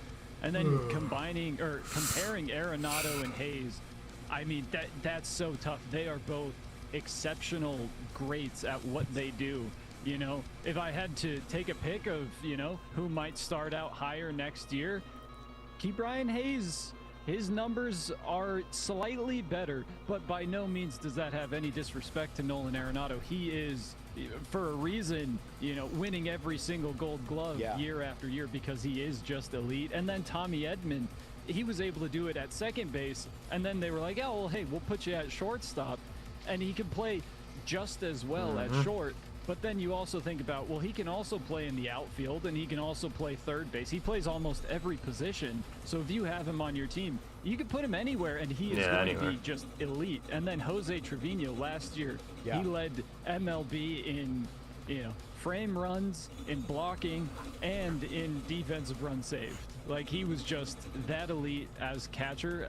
You know, you get any of these players, and they will perform just as well as you expect. Yeah, Trevino, an all-star and a platinum glove winner as well. So he is definitely one of the best behind the plate. Good stuff, Rory. We'll check in with you a little bit later. Yeah, the Padres tweeted all their diamond players. That's sick. As everyone knows, the launch of MLB The Show 23 is right around the corner. Earlier in the stream, we talked about the World Baseball Classic coming to Diamond Dynasty. Let's bring back Stephen Haas from the MLB The Show live team. Stephen, what else is new for Diamond Dynasty fans this year? Oh, here we go. Hey, Ruflo, I know it's your favorite mode. Yeah. Me too. And I've got a few reveals for all of our fans who love playing Diamond Dynasty in the next couple minutes here as we talk. But we're going to really focus on team building. So Diamond Dynasty is kind of about putting together this dream team. You can play single-player games against the computer or go online and go head-to-head, right? But what's not to love as you earn rewards, rip open baseball card packs, put these players on your team. And this year, we're really focused and doubling down on squad building these theme teams. So I've got a few things I want to talk to you about. Where should we start? We got captains, sets and seasons, and ranked co-op.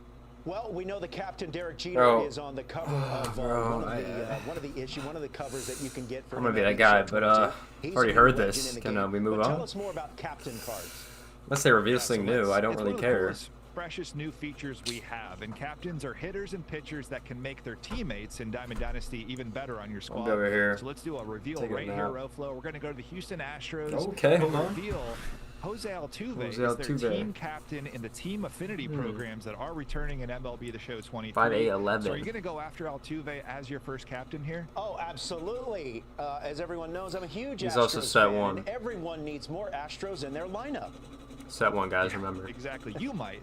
And but again, if for Altuve, he's a captain, right? So what does that mean? You can see at the bottom of the screen there. Bro, well, as all you these add tier more 1 Astros tier 2 hitters, suck. level up It's all like Altuve, minus fielding then and the shit. rest of your hitters, they start You know what getting I'm some of saying? these ratings boosts, the contact, the clutch. There are some trade-offs, keep in mind. So in tier 1 and tier 2, when you don't have a full team, I almost feel like it's you're gonna better to have almost lose some not have arm some of the strength here. captains boosts unless But you as have tier 2 or squeeze in tier maybe 3. 11 Astros, You know? that's when, Altuve is really going to be helpful as a captain. And by the way, 2 of your MLB Network colleagues, Carlos Pena, Yes. Jake Peavy, they're also going to be captains. We revealed those. Pretty neat to have them. Absolutely. There they again. look great. It's going They're to be core cards. It's going to be cool just to see them walking around the halls of the MLB Network studios, and I tell them that they either performed well or performed poorly for my Diamond Dynasty team. So there's just a couple of the great new legends for this year's game. Now, Steven, what's the core in set 1 mean at the cards are top cool. of those cards? Right. Little stickers, top left corner. This is where Diamond Dynasty is changing big time. So about every 6 to 8 weeks, we're going to start a new season and bring in a set of cards, a brand new one. So in some modes, like ranked seasons, those are those 9-inning online head-to-head games. We're going to really focus on building around set 1 or set 2, whatever's out right now, and maybe the last one too. So let's talk about what that means at launch. At launch, every player is eligible, just like always, right? But as the season changes, I think that's where it's going to be more fun, more strategic as you build some of these theme teams around set 1, set 2, and set 3. Now, I noticed on the Pena and Peavy cards, they have the core sticker, the core designation, right? That's right. So while Altuve had set 1, Pena and Peavy have a core, which means you can use those all year. So, yeah, you can talk to them in the halls and tell them, I've had you on since launch day, Jake or Carlos. Jake Peavy, never heard of him? But eventually set 1. He's one of those, like, out and ranked. Let's say by early he's not like one of those summer, older you're gonna guys, move on but to he set 2 or pitched 3. in, like, Not every mode, the 2000s, has these restrictions, like 2010s, like era, That's kind of right. that I mean, time you and I, we period. can play versus friends. I think his play last God season was squads, or take 2013 on or your Astros, 14, my so Marlins, and go with that. that's probably why. Or, You haven't against really the heard of him computer, much. Those are going to be unrestricted as well against versus CPU. But there are some modes. Well, I he mentioned pitched in that ranked time period. Events have always had theme rules. Many seasons will have some. It was a pretty select good themes as pitcher well, from where the certain stats I've sets seen, so. will be eligible, but there's still a lot of flexibility. Yeah, it's going to be challenging, and I think it keeps the content fresh, and people can just keep unlocking the latest rewards, right? Absolutely. I mean, Diamond Dynasty, we're going to have more rewards than ever before. We're so especially close at to getting this launch. game to come And out, set bro. 1 is going to have a brand new series. Bro, we're almost into 2 another weeks away, NBA bro. That's workload. actually crazy. Ricky Henderson, a Hall of Famer, 99 weeks away. overall, is going to be in a brand new series at launch. We've got the card. Ooh. I can't tell you too much. Hold more. up. Pretty nice, right? Oh, absolutely. That's definitely a card that can fit at the top of a lot of lineups for sure. Now, Diamond Dynasty has this new series, new captain Get a little sets clip and of that. season, and ranked Probably get a nice clip of that. is coming to MLB The Show 23. Tell us Bucks more about fire, that. chat. Right, you and I, we can build our best squads together and go earn ranked rewards for the very first time. So you and I, we can play 2v2 against 2 other people, or let's grab another friend. We can play 3v3 as well. Again, there's so many ways in Diamond Dynasty to play, build your dream squad, and I think there's a lot of new wrinkles this year. So check out our early access stream that's coming up on March 23rd on the eve of early access. We're going to talk Can't wait so to much use that about card. content and these player rewards. Absolutely. You and the rest of the live team, keep up the good work, Steven. Thanks for the time. Remember, MLB The Show 23 launches March 28th, but you can pre-order the digital deluxe edition to play 4 days earlier. Thanks for the time, Steven. All right, see you later. All right, we're about to begin our final hour. This is an MLB The Show 23 ratings Final review hour. special brought to you by MLB The Show. Heading into our final hour, Robert Flores with you from MLB Network. And There revealed a lot. I mean, they revealed a lot in this producer, stream, the bro. Kid Mero. All right, Thought about the Kid Mero, stats. we began our first I mean, hour. we saw the with your WBC team. stuff, so We're going to begin you know, this kind of last new. hour with my team. But Hey, listen up, haters. Like Ric Flair said, you may not like it, but you better learn to love it. The Houston Astros, the reigning and defending World Series champions. Yes, Number that's 2. right, chat. Love it. Let it wash over you. Let it sink in. Yeah, this guy's a clown, bro. Overall, they're ranked second. This guy's a 4th in clown. pitching, 19th in defense and speed, 5th in power, 3rd in contact. Merrill, did you go to any of the ALCS last year? I mean, granted, there were just 2 games at Yankee Stadium because it ended in 4 games, but... Yeah, you know, I mean, it was cool. Like, it was a cool thing. It was cool. Listen, shout out to the Astros. I'm gonna let you talk, Flo. I'm gonna let you have your moment in the sun, all right? Do your thing. Enjoy it. Because, you know, let's talk about Jeremy Pena. Can we talk about Jeremy Pena? Let's talk because you went into quote-unquote enemy territory. You Yankee fan, and you talked with the. I told you I'd be playing franchise and co-op for the first 2 days in the games. I'm really not gonna play DB. Shortstop Jeremy Pena. I'll be playing Diamond Dynasty for a couple of days. You play the show? Yes, sir. Okay, and like playing as yourself got to be crazy. That's dope. It's dope. It's dope. Do you know what your overall is for 2023? Nah. Nah? Nah. What do you think it is? I'm gonna go with an 80. 80. 80? 80. Yo, listen, this whole time we've been talking about, yo, you mad humble. That's very humble, bro, because I would have been like, yo, 99 and a half. 99.8. You were so humble because your actual rating is an 83. And that seems like something that will make people mad. You know what I'm saying? Because you know what? Your man, Bregman, we got his reaction to his overall rating. Where was he at? Let's see it. My overall rating, I would guess 92. It's pretty funny. Is that something that y'all talk about in the clubhouse and stuff? Like, yo, what's your rating? Da-da-da? Nah, we don't talk about it, but we gotta get that up. We gotta get that up. You gotta get it up. We gotta get that up. All right, here is Bregman's rating. You saw he was not pleased with his 84 overall. 92. It's kind of But in funny. batting clutch, near 90. Hey, he's not that guy anymore, bro. I'll tell you that. Fielding Not that guy is anymore. at 75. Yeah, I kind of agree with him. He's a little low on fielding for me. Batting clutch, he definitely has the that fielding. tracks for me. Hey, let's bring in Rory, our ratings expert. Rory, do you want to respond to Alex Bregman's assertion there?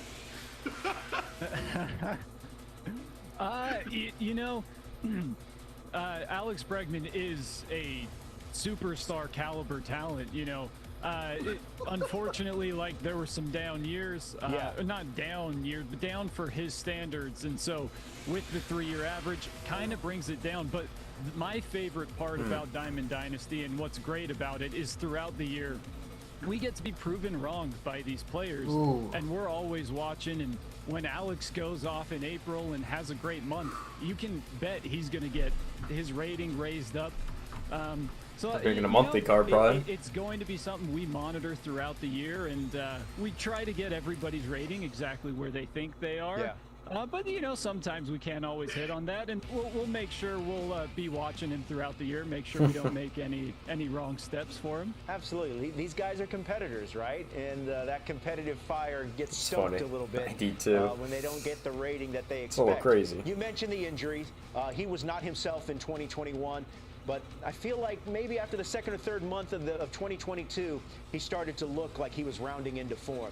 Yordan Alvarez is one of the best power hitters in the game.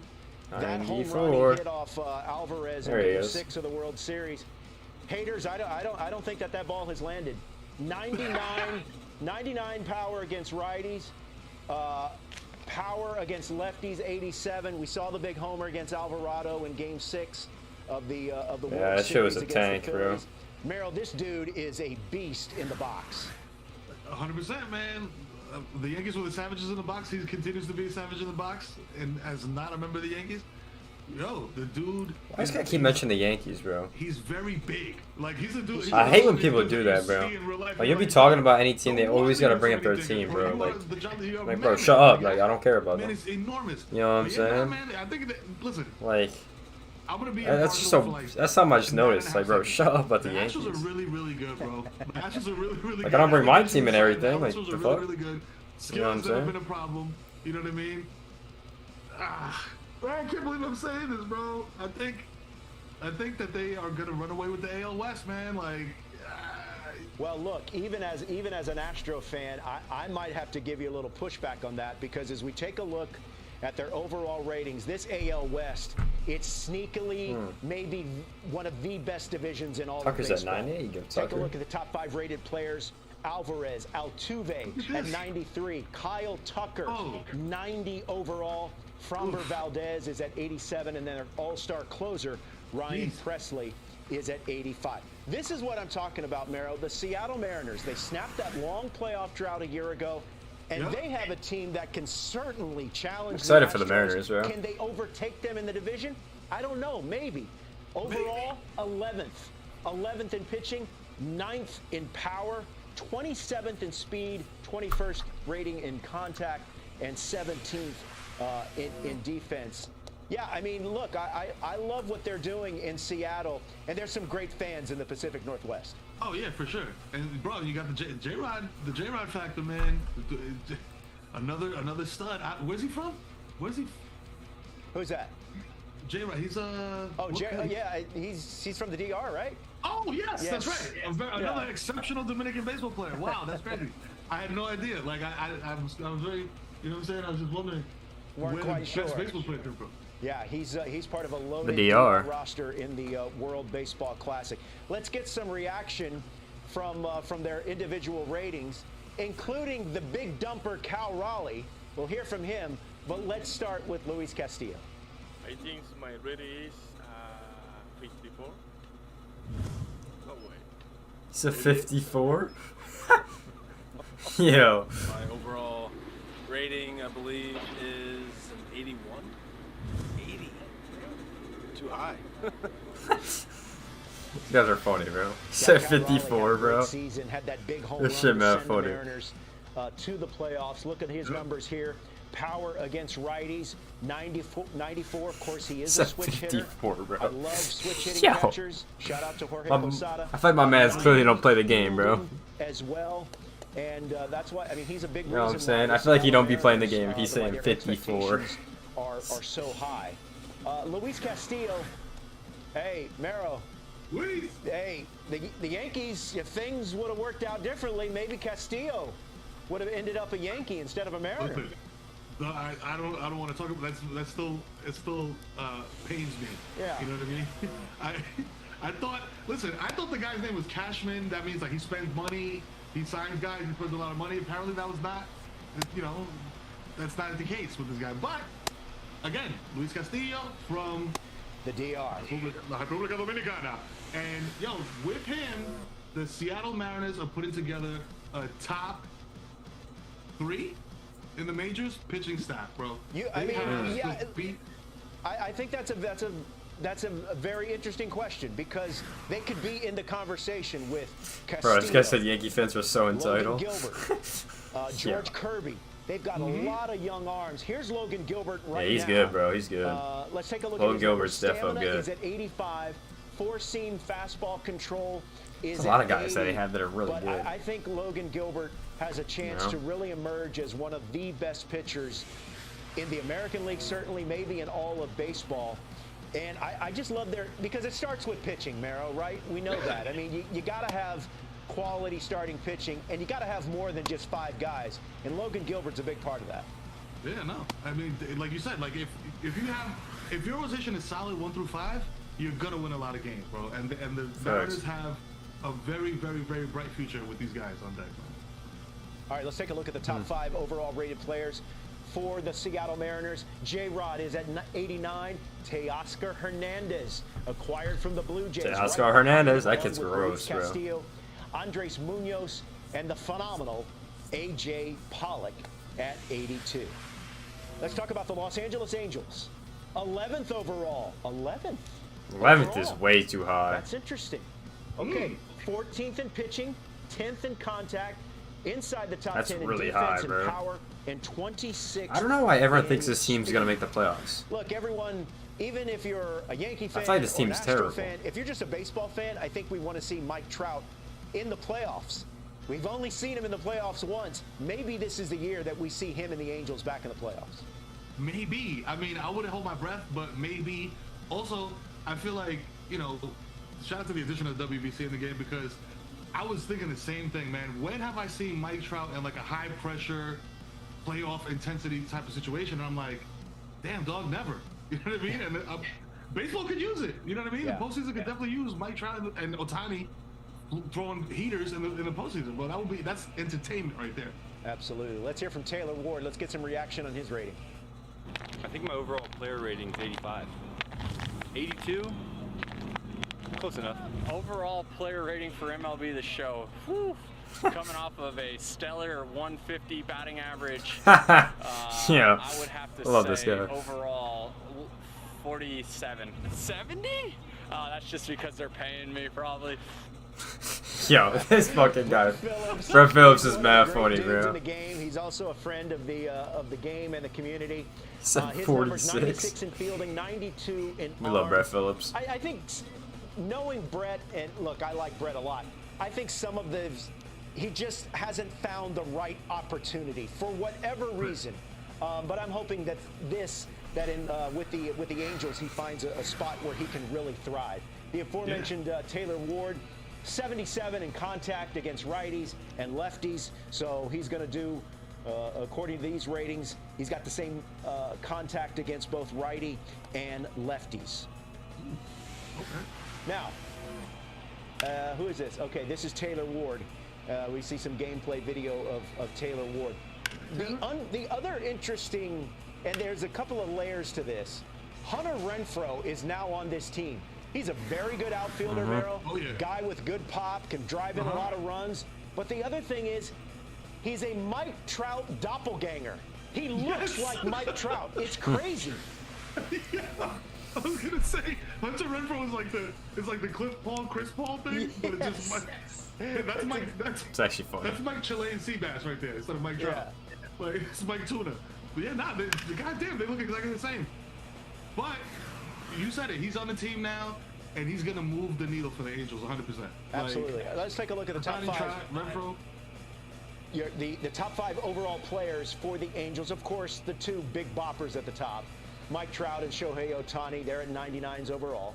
Hunter Renfroe is at 86, Tyler Anderson 83, and then a sneaky good pickup in the offseason, Brandon Drury, who had a very, very fine season for both the Reds and the Padres. Tejas Rangers. Staying in the American League West, this could be a surprise team. This could be a team that finds their way into the playoffs when it's all said and done. The Texas Rangers, just outside the top 10 at number 14 overall. Jacob deGrom and that pitching staff at 13, 23rd in contact, but 10th in power, 6th in speed. Now, Mero, obviously, you're very familiar with Jacob deGrom, living in the area, and Met fans probably feel a certain type of way about seeing their ace go to the Texas Rangers. But what do you make of Jacob deGrom and how he's going to do with his new team? Listen, he's going to have a hell of a year. I think the pitching rating would have been like a 19 without deGrom, and adding him instantly jumps you up to low teens. And if I'm a Mets fan, I'm furious right now because I'm not watching any Rangers games. I'm like muting deGrom on all social media because he's gonna go out there and throw the hell out the ball, man. He's gonna do his thing. The guy, he's just one of those. He's a certified ace no matter where you put him. And damn, they let him walk, bro. I would have backed up the Brinks truck for this dude, but that's just me. Well, health has been an issue with him recently, but when he is right, I mean, he may be one of the best pitchers we've ever seen. So it's going to be fascinating to see how he adapts to his new home. They also have some very fine position players, including Nathaniel Lowe, Mr. Mock Turtleneck himself. This guy's underrated, bro. This guy's good. Nasty Nate. 81. Hey, that works. That works. Yeah, he's a good player, bro. Yeah, take a look at his numbers. Contact against he's got good contact. Right-handed pitchers. He should be a fun guy to use. Contact against lefties is at 92, so a little bit of reverse splits in play here. They have a new manager in Bruce Bochy, Mero. So as I said, the Rangers are part of this American League West that I think is going to be a lot tougher than people realize. I mean, that's a good division. Yeah, I mean, like, listen, casual guys are going to say that. I said the Astros are going to run away with it. I'm not necessarily a casual baseball fan, but the Mariners, the Angels, the Rangers, The A's not so much. But those four teams, Astros, Mariners, Angels, Rangers, you know, that's going to be a jumble, man, until somebody breaks away from that pack. Yeah. No, it's not. No, it's not, bro. Like, why does everyone think those teams are good? The Mariners are getting second and getting the wild card. We got to lock in here, bro. Acquisition of Jacob DeGrom. Back-to-back 290 seasons, bro. Like, why would they not do it again? An off-season. Very weird. DeGrom and Simeon are 1 and 2 in the overall rated players for the Some odd behavior. I don't know why people still think the Mariners are terrible. Like, bro, what? Like, y'all clearly not watching. Adolis Garcia is at 84. Now, top 5 don't run. Best arms among catchers. Christian Bethancourt is at 97. Jorge Alfaro also is at 97. JT Realmuto, Francisco Mejia find themselves firmly in the 90 spot, and Sam Huff is at 90. Kid's so good, dude. Sam Huff. What jumps out at you on this list here? Yeah, so looking at it, I mean, Christian Bethancourt up at number 1.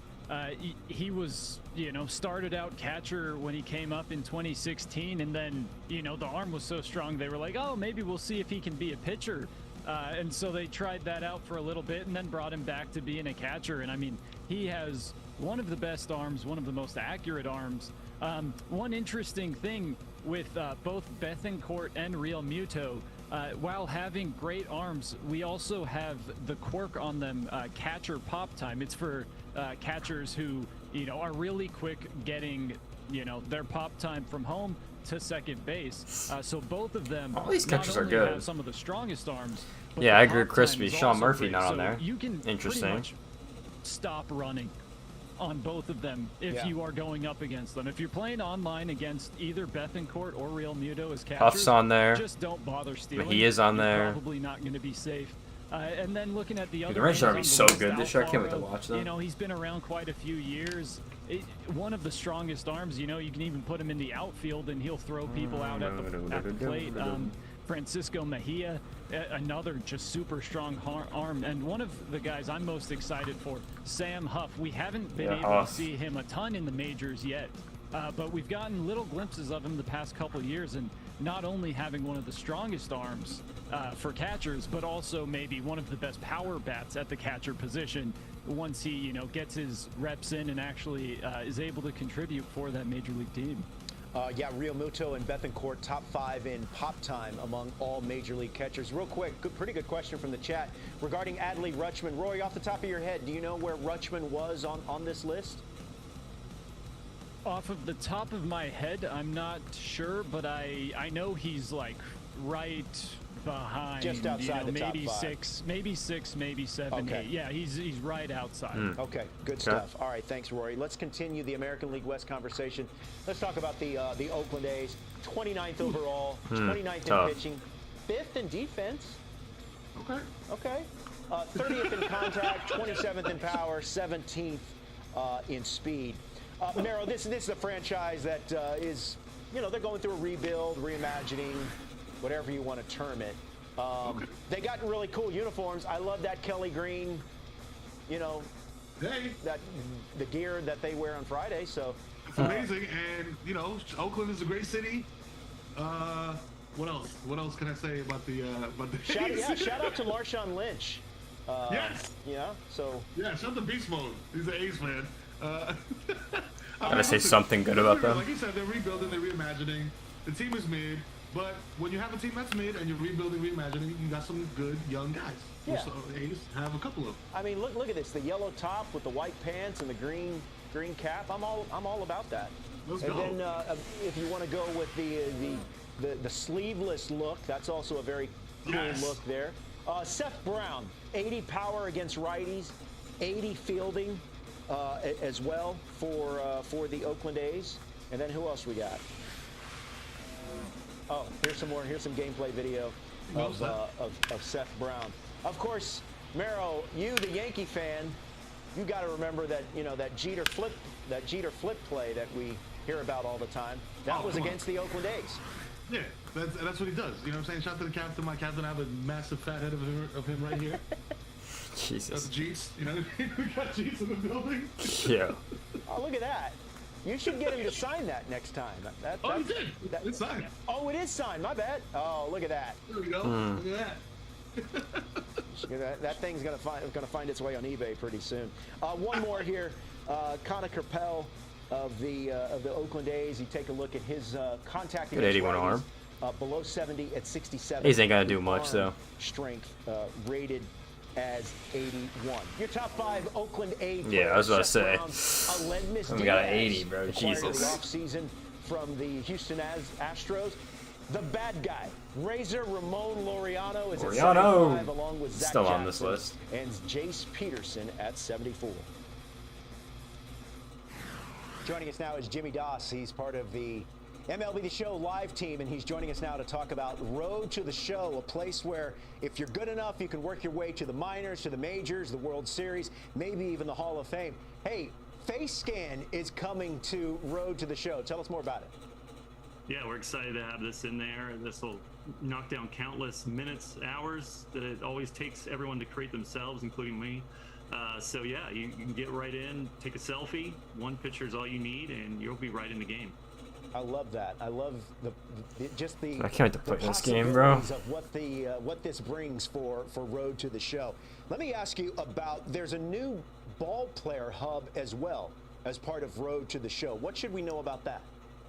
Right. This will help the player navigate around their new ball player hub, so they can check out their stats, check out all the customizations they need to do, work on their player, and it's really easy to navigate, really intuitive for the user now. Not so convoluted like it used to be, trying to make it real simple.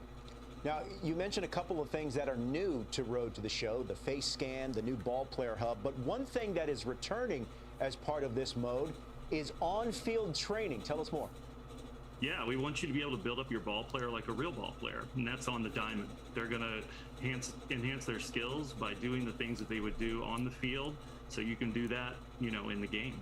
Hey, for players that have just mainly done franchise or Diamond Dynasty, but have yet to really try Road to the Show, what would you tell them? I mean, Road to the Show is the ultimate baseball fantasy role-playing game, RPG. It's just dog shit this year. This is Never where you gets me can playing live out it. your fantasy, like I said, being a minor to getting up to the major leagues, eventually winning the World Series with your team, and getting in the Hall of Fame and getting all the accolades that you want in your journey. Ain't nobody playing that mode this year. Jimmy Doss from the MLB The Show live Let's go team, NL West talking now. about some of the changes and new features in Road to the Show. Jimmy, great stuff, man. Talk to you soon. Thank you, Roflo. All right, just crossing the half-hour mark here. You're watching MLB The Show 23 Ratings Reveal Special, brought to you by MLB The Show. I'm Robert Flores from MLB Network.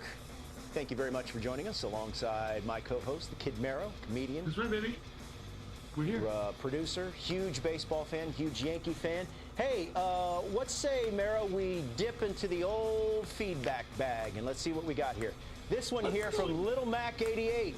Goldie should probably be a 95. Judge is 99, and he was obviously better. Is there a question in there, or are we just taking... Yeah. Okay.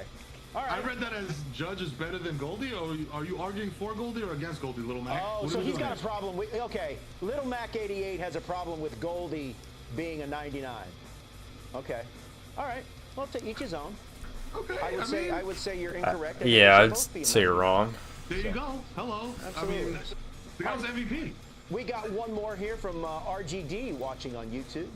Alcantara a 90, Burns a 95. Why? Exclamation. Yeah, Angel, I don't think anyone's touching, bro. No one's touching that shit this year. Can we pull up Corbin Burns' numbers there? Because that's a really good question. I mean, I love Corbin Burns. Dude's nasty. One of the best pitchers in the game, but considering what Alcantara's season was like a year ago, right. I think I think RGD might have a point here. He might. I mean, also we got to take into account this is a 3-year average. That's true. That's a very good point. I mean, if it was based on last season, bro, Alcantara's a 99. Now here's Burns' numbers. He's a 95 overall, as mentioned. Hits per 9 is at 88. K per 9 is at 80. And look, depending on how the Brewers' season goes, maybe Corbin Burns ends up in another uniform. towards after the trading deadline. It's But true. still got a lot of baseball to go before that happens. He's got big trade at the deadline energy. Yeah. Mero, we have hit every division except for the National League West. And we begin with the Los Angeles Dodgers. 4th overall is their ranking. They're ranked 3rd in pitching, 14th in defense, another top 5 in contact, just outside the top 10 in power at 11. What's your take on the Dodgers this year, Mero? Los Dodgers, man. Los Dodgers. Los Dodgers. Échale con ganas, güey. I mean, they're always in the conversation, man. They're always in the conversation. If it wasn't, if the Padres weren't so good, division. But the Padres are another juggernaut team in the same division, so I don't know. But the Dodgers are a strong ass team, bro. They're perpetually good. No, they develop young players. I always say you never underestimate the Dodgers, bro. You never underestimate the Dodgers. Talent, so they're always good. You know what I'm saying? 2 players that are always good as well, Clayton Kershaw and Mookie Don't Betts. Let's hear some ever reactions from their ratings. estimate the 99's Dodgers. the best. I mean, I hope I'm in the upper 80s, 90 range. Be my hope. I don't know. That's perfect. There we go. That's how hard I throw. I would say I think my rating That's how hard I is throw. about 92, somewhere in there. Oh, 96. Okay, that's cool. That's cool. Are you happy with that? Yeah, I'm happy with that. Mero, I love that Clayton Kershaw said 91. Yeah, that's about what I throw. That was That's good. funny. Mookie Betts, he's one of the signature players in all of Major League Baseball. Contact against lefties. The power is at 85. The contact against lefties is at 81. Mero, this guy is so good. And He's really good. to think that he came up as a second baseman, moved to the outfield because the Red Sox had Dustin Pedroia, and then he became the best right fielder in the game. It's unbelievable. Bro, he's just a baller. You know what I mean? Like, and I can say that with my whole chest. I don't have to hedge or front like he's not good because he plays for the Red Sox. This guy is a generational talent. Everybody knows about Mookie. This guy's him. And like He's you said, him. like I think this guy can play shortstop, bro. If he wanted to, he can play catcher. He's just a baller, dog. Like he goes out there and he makes it happen. So I mean, Someone said the overpaid, numbers, bro. you know, are probably where they should be. Like, you know, 80s, mid 80s. Well, the Dodgers do have some question marks at shortstop. I think you're going to see Mookie Betts play a lot at second base at points during the season. He's playing second for Team USA in the WBC. Back to Kershaw, 91 overall. Just got like 5 outfielders or stamina. some shit. The hits per 9 is at 83. He's one of the best to ever do it, Mero. And just pull up Baseball Reference or the back of his baseball card. It's unbelievable what this guy's done. For so many years in a row, too. Like, it's not like, you know, he had like 2 good years, so he's great. The guy's consistently good. Man, like, what can you say? Like, it's, you know, it's Clayton, man, and, you know, hopefully he does what he does in the postseason. Yeah. Now, like, if they do it in the playoffs. That was the wrap on him, and I think he's since come through in some big spots, helping the Dodgers win that title in the shortened season of 2020. Let's talk about another lefty Dodger in that rotation, and that is Julio Urias. Julio Playing Urias. for Team Mexico, pitching for Team Mexico in This the World kid, Baseball I mean, this guy's Classic. so good, man. Hits per 9 is at 83. The slurve break is at 99. And you take a look here at the top 5 overall players according to rankings right now. Phillips is way up these there, are damn. offline rankings here. Mookie Betts is atop the list at 96. Clayton Kershaw is at 91. The reliever Evan Phillips is at 90. Freddie Freeman might be a little too low for me. I think he's worthy of being in the 90s. As the same case for Will Smith. I think he might be ranked a little bit low as well. He is an excellent caller of the game behind the plate. I agree, man. I thought they were going to be 90s myself. I thought they would at least be at 90 or 91, respectively. Your top 5 electric sliders. So this is sliders with at least 99 break and at least 95 control. Blake Trinan now assumes the closer duties for the Los Angeles Dodgers. Jimmy Nelson, Adam Ottavino, Luke Jackson, Ottavinos is that and high? Shohei Ohtani Damn. finds himself on the list here. Rory joining us back here, our ratings expert from Sony. Rory, what can you tell us about this list? How did it come about? Yeah, so I mean, when we're looking at pitch break, you know, we're kind of looking at the exact movement of how the pitch breaks and compare it to pitchers who throw, you know, the same pitch at a similar velocity, and then kind of go base off of the average. And you look down the line, you know, Blake Trinan not only has the insane Trinan will low-key be so good for the Dodgers this slider, season. which just they both as a closer. go opposite directions. You can't hit either. Just think about how Jimmy good he's Nelson, unfortunately, I feel like he's gonna be has dealt with health issues, but when healthy in 2021, opponents hit just 0.29 against his slider. It moves so much, it's nasty. Shit on. Adam Ottavino makes a living off of his slider. Also uses his sinker quite a bit, you know, but with his insanely like way behind you arm release, when you're hitting against him just in MLB The Show, it's hard enough to hit righty against him. I honestly can't imagine how terrible and terrifying it is in real life to face that slider. Luke Jackson, kind of same thing with Jimmy Nelson, you know, health issues, but when he is healthy, that slider is one of the most dominant. And then Shohei Ohtani, you know, he made a living off of throwing that slider as his primary pitch in 2022. It was really one of his most effective. It was the second ranked sliders in run value in 2022. Damn. So we're looking at all these metrics and just really trying to hone in on what makes it move well, and then how well they can command it and stop hitters from making contact, really. You surprised Dylan Cease wasn't on this list? You know, a little bit, but I'm pretty sure I'm pretty sure he is like right there as number 6. I think with it, you know, as soon as he kind of cuts down on the walks, in the same way like Ottavino from 21 to 22, he shrunk his walk rate by more than half. So once Dylan Cease, you know, kind of gets more of that control, being able to limit his walks, then you're going to see his control get up there. But if you look at the break on it, it is one of the highest, or one of the best moving sliders. All right, good explanation there from Rory. More with him in just a second. Now let's talk about the San Diego Padres, a team that has, the mantra has to be, we're going for it, because boy, did they go for it this past offseason. And they have been bringing in players, spending money, 7th overall. That might be a little low for me. 9th in pitching, 11th in defense, 13th in power, and 12th in speed. You know, Mero, for the first time seemingly in a while, the Los Angeles Dodgers look somewhat vulnerable. Now, relax, Dodger fans. I'm not saying that they stink and they're not going to win a bunch of games. I'm not saying that. But I'm saying that the Padres, for the first time in a while, look like a legitimate, maybe heir to the throne against the Dodgers. But, of course, it still has to be settled on the field. Oh, yeah. I don't know. For sure. Giants look pretty good in 2021. But, like, yo, like you said. You know what I'm saying?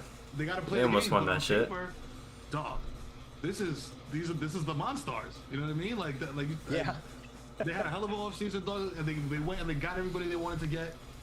The people that are already there are going to be... Michael Ryan, I appreciate the sub, bro. I don't know if he's in here, but he came in here and dropped the sub, so I appreciate that, bro. I just saw that now, so that was, you know, that's my They kind of fault. remind me of the NWO. Probably should have saw that right? sooner, Remember but I towards appreciate the that, end, brother. when the NWO had like 50 dudes? That's kind of what the Padres are, you know? Yes. NWO for life. For life. Hey, let's get some rating reactions, Yeah, this guy, starting bro. with Juan Soto. My overrate is gonna be, I would say, I gotta be on the 90s. 90. Oh my! I gotta do better. It's okay. Don't worry. I got you, MLB. My overall ranking. I mean, for this year, it's got to be at least. Won't give myself 99, but at least a 97. I'll be good with 97. What? This guy's Come faded, on, bro. man. They always trying to make me lower. 97 is at least, 99 is the top. That's Mike Trout, Ohtani, but I'm like right 2 under them. I mean, look, Mero, I love this dude's game. Contact against righties, 92. Power against lefties, also a 92. He's one of the best in the game, Mero, and I think he's really taken a leadership role in that clubhouse with the San Diego Padres. Definitely, man. Like, listen, I remember when, like, you know, it was like, where's he gonna go? Where's he gonna go? Is he gonna be a Yankee? Is Manny gonna be a Yankee? And then he went to San Diego, and I was like, shh. And then Juan goes to San Diego. I'm like, bro, they are building Voltron over there. Yeah. And am I crazy for thinking that Juan Soto should be a 92 at least overall? What was Soto's ranking, guys? I might have missed it. 89. No, Soto's not that good. Well, listen, His year last year wasn't that good with the Padres. We did not see the best version of himself in San Diego. I remember, not to name drop, but I ran into him in the DR this offseason, and he said basically there was so much swirling around him with the trade talk, the contract extension, what's going to happen, where. And so I think you're going to see more of the old Juan Soto this year for the San Diego Padres. Another signature player that they signed in the offseason, Xander Bogaerts. Look at his numbers here. 86 contact against righties. Nice. 99 contact. Yeah, 90, bro. Against Man, lefties. bad like three. This is what I'm like talking 320 about, last year. thing, Mero. They've got superstar players, talented players all over that can play in a variety of positions as well. Bro, I almost forgot that they got him. I forgot, I was mad. I wasn't mad. I was like, great, he walked from the Red Sox. Awesome, great. Now the team is getting worse and worse. But when they got him, again, exactly what you're saying, bro. They're just scooping everybody up. Yeah. They're doing like old Steinbrenner maneuvers, man. Like, just who's the guy? Get the guy. Let's, you know what I mean? Bring him over here, bro. Who else are they gonna get? You know what I mean? Like, are they done? You know what I mean? Like, are they gonna wait this year, halfway through the season, and get Aaron Judge for, like, you know, cash considerations? Yeah. Hey, for real, they jumped in at the last second. They're gonna extend Soto. So just imagine if that had happened. Unbelievable. Trent Grisham, no BGs when he's batting. 87 fielding, 78 speed. He was really good in the postseason, at times at the plate last year, but boy, did he catch fire in the playoffs, Yeah, especially playoffs he hit it really against well. the New York Mets. Shout out New York Met fans. Top 5 rated players for the Padres: Machado, Soto, Joe Musgrove, who shoved against the Mets in that playoff game. He's at 86, along with Yu Darvish, and then Xander Bogaerts. All right, let's bring back in Hunter Pence to talk about another one of his former teams, the San Francisco Giants. And Hunter, you obviously know this franchise very well. Overall, they're at 23. Their contact is at 28. They are in the top 10 in power. Pitching is at 20. Defense is ranked 26th. And speed, dead last at 30th. What are your overall impressions of the San Francisco Giants going into this season? Robo, I feel like a dagger has been inserted into my back and my heart. And by the way, I love MLB, the show, and I love the guys over there. But, you know, 81 and 81 last year, that was a disappointing season. I think a lot of injuries had a lot to do with what happened to the Giants last year. I think their pitching is actually exceptional. You're looking at, you know, Cobb, you're looking at Webb, you're looking at Doval. The bullpen is solid. They have a lot of great matchups with the sidearm with Tyler Rogers and Taylor Rogers. You know, just a lot of really funky arms and really good bullpen. Doval topping out 102, sink and cut.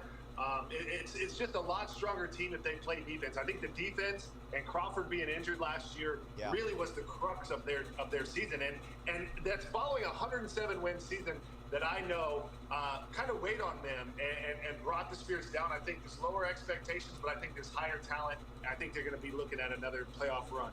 Well, Hunter, you mentioned Logan Webb, and overall he's an 83. The stamina is in the 90s.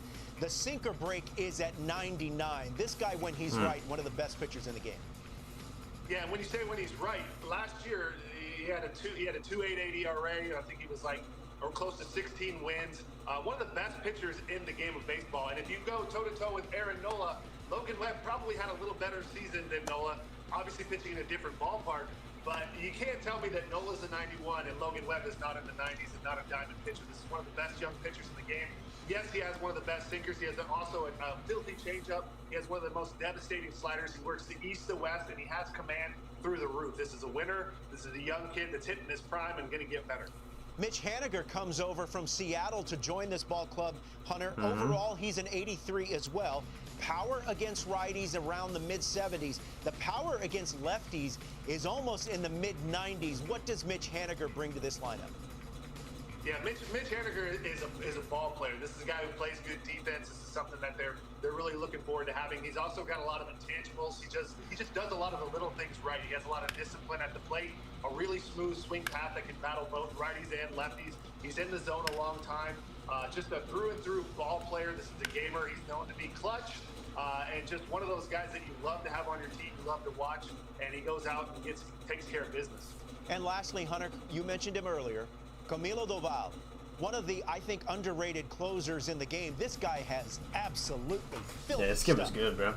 This kid's good. He's He's definitely pretty good, bro. Now, I think adding the sinker last year really Hit the 3-hour mark. What do we got? 15 minutes left? You know, it was just the cutter 13 and minutes slider, left? everything moving the same Bro, direction. we've been here for Yeah, a it's brick, bro. overpowering It's been a at long, it's been but you a can long line up on time. that path and God anticipate damn. that. Now, if it could go left, could go right, and it's also at an elite speed, we're looking Got at the one of Rockies best and young the closers in fucking game. This is a guy that I could see closing the All-Star game this season. He's that good. He's that Rockies talented. and the There's Diamondbacks. not a more electric arm in the game. Yeah, and Doval is firmly in the top 5 of the San Francisco Giants rosters, checking in overall at 79.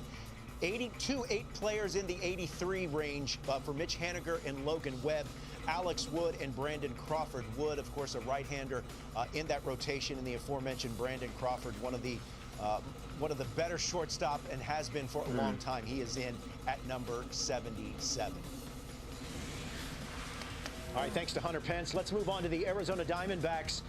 Staying in the National League West, 22nd overall, 13th in contact, 8th in speed. And will that speed be even more on display with the new rule changes? They are 24th in pitching. There's a couple of categories here, Mero, where I think they're a little bit too low on the Arizona Diamondbacks. Yes, look, the Dodgers and the Padres, they're the heavy favorites for this division. But the Arizona Diamondbacks, I think, are going to be pretty good, and they're going to win a lot of games. Yeah, I agree with Flo on that one. Yeah, I think they're going to win like be good. 85 to 90 something games. Big number. Big number. I think they're going to steal a lot of games. And, Yeah, not that many. You know, Like 70, as somebody but in the chat was saying, like, that they're a sneaky pick for the over-under wins there. You know what I'm saying? For all my gambling folk. Yeah, there we go. Yeah, they've got a lot of young, talented players. Let's start with talk about a couple of them. Zach Gallen and Christian Walker. Yeah, we got reaction from both of those guys. Zach Gallen and Christian Walker. Check it out. I feel like it's not going to be this, but this is what it should be. But I don't think I'm going to be too happy. I think MLB The Show is going to be dirty. Close. MLB The Show, I'm not too happy about that, honestly. It should be a 90, but I guess we got some work to do, I guess, around here. I feel like my stamina is not going to be that high. I'm going to go with, I think it's like, maybe like an 83. That's pretty sloppy game rating. 86. Interesting. My hits per night's got to be somewhat high.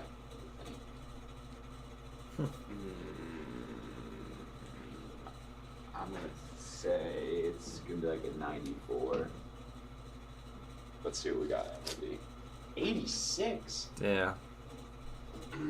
Yeah, I gotta talk to somebody over there. I don't know about that. But, I mean, I guess I got work to do. Apparently. Christian Walker here doing my MLB The Show ratings. So I guess my overall, I think if I could sniff 90, I'm gonna give it an 88 overall. Actual 83. Yeah, good. Made it in the 80s. There you go. Yeah, I love Zach Gallen's reaction, Mero. 86 stamina, 86 hits per 9. Remember, a 3-year average here. But I like to see when the guys get a little salty about when they feel like their rating's a little too low. If you're a fan of the team, if you're a D-backs fan, you want your guys to be salty because they're going to go out with a battery in their back to prove, you know, the devs wrong. So, you know. Yeah, and remember, these are offline ratings, so these aren't, you know, live or online or Diamond Dynasty ratings or anything like that. But Zach How Gallen, Jazz keeps coming up every I time think they he emerges transition. That's as just a mad guy funny. that could be a potential all-star It's just mad starting funny. pitcher, pitching for Team USA in the World Baseball Classic. The Diamondbacks, I think, are on a really nice trajectory here. And then you also saw Christian Walker. Sure, they actually are. I'm not sure if you're familiar, as you take a look at his rating numbers here. Power 8 against righties is at 83 and 90 fielding. I'm not sure, Mero, if you've seen Christian Walker's home run celebration. Are you familiar with it? I'm not. So I don't know if you can see it, but as he's rounding first, he gives you the kind of the, you know, he does that to the bullpen, and it makes me laugh every time. So if they had a home run celebration, it would definitely be a 99. But as we were saying, listen, I mean, the Padres and the Dodgers, yeah, they're the heavy favorites, but Diamondbacks, I think they're building something pretty special here. Maybe they're not in the playoffs this year, but I think, I think moving forward, they can definitely be a playoff contender. Yeah, I agree. They're part of this youth movement, or the young potential stars that they have. Drew Jones, their top pick last year. He, of course, is the son of Andrew Jones, Mero. And I remember as a 19-year-old, Andrew Jones going into old Yankee Stadium and going deep twice in the World Series. Yep. So let's take a look. Yeah. Hey, listen, but I love this news. I love the. I don't even want to call them nepo babies because they're there on merit. It's not like they're bad and they make it. But that second generation of guys, you know what I mean? Like, and the new one's coming in. Oh, absolutely. You know what I mean? Little C, Sabathia's son. Yeah, that's right. Jones, yep, absolutely. All these guys are going to be the future of baseball. I can't wait to see it. Don't forget Jack Leiter. We could see Jack Leiter in the big leagues maybe sometime, maybe as soon as this year for the Texas Rangers. You take a look here at the top 5 rated players for the Arizona Diamondbacks. You got Zach Gallen, Christian Walker, Merrill Surprise, Kelly, very good starter. Corbin Carroll's not on there. He comes over and signs a 1-year deal with the Arizona Diamondbacks. He's at 77. And then Jake McCarthy rounding out their top 5. That's like their guy, but with the Colorado Rockies, 28th overall. All right, my franchise team. Here we go. 18th in contact, 22nd in What we got as contact? 29th in power, 23rd Why is he laughing? in speed. Merrill, you spent much time in Colorado or Denver? A little bit, not a ton. You know what I mean? It's still up there, and the teams are mean. Yeah, that altitude's real, man. It definitely is a thing. But the Arizona Diamondbacks hoping to turn around their season, didn't quite have the season that they were hoping for a big bounce-back season from Chris Bryant. C.J. Cron is a big power hitter for the Colorado Rockies in the middle of that order. Here's his reaction to his rating. I think my overall player rating is 82. B minus seems pretty solid. Hey, C's get degrees. Remember that, guys. Remember, B minus definitely get you a degree as well. Bro, For these guys are CJ funny. Cron, his contact against righties 75. His power against lefties is at 82. Merrill, I'm not sure if you saw his home run. I think it was last year at Coors Field, but I mean, I think it went every bit of 500 feet. It was remarkable to see how far that ball went. He got it out of here. And listen, the Rockies franchise. Coors Field, very it's solid. What do they call it? Like 2 players, but we're good. We're gonna rebuild this team. You know? So it looked even more fire. Absolutely. Chris Bryant about to begin his second season with the Colorado Rockies. Contact against lefties 88. Power against lefties is at 76. He didn't play very much, Merrow, in 2022. He was riddled and hampered with injuries. But when this guy's right, he can do damage, especially at that ballpark. Yeah, no, he's like you said, when he's right, he's a problem. We were saying this about Carlos Correa, Buxton. Like when these guys are on, they're great. And Chris Bryant is one of those guys. Also, he's one of those guys that I'm like, wow, you look weird in this uniform. Yeah, I mean, there's just a couple of guys. It's going to take a while. Maybe because we didn't see a lot of Chris Bryant last year because of the injuries. It's going to take a while to get used to him in rocky purple and black. Nolan Jones, 63 contact against righties and a 99 arm defensively. All right, so let's take a look at the top 5 overall players. How bad is it, bro? Rockies going into MLB The Show. That's actually pretty good. Remember, these are offline ratings here. CJ Cron tops the list at 85.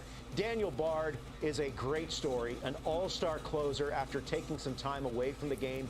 Brendan Rodgers, who's battling a shoulder injury, so that could be problems for the Colorado Rockies.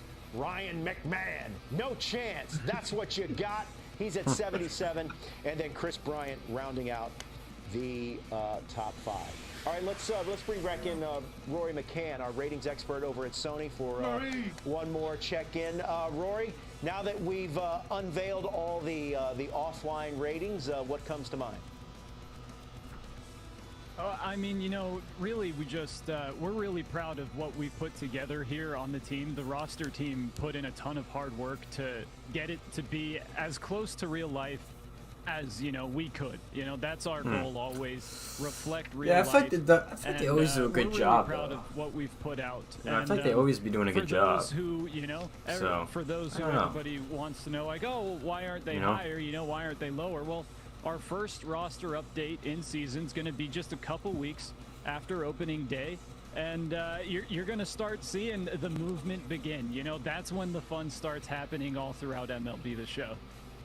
Well, as I said, the chat, the MLB The Show community, they're passionate, they're smart, they're insightful.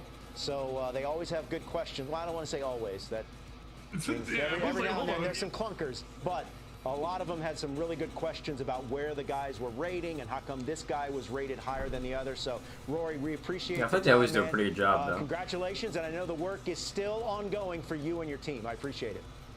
Yeah, thank you. It's been a blast. Thank you. All right.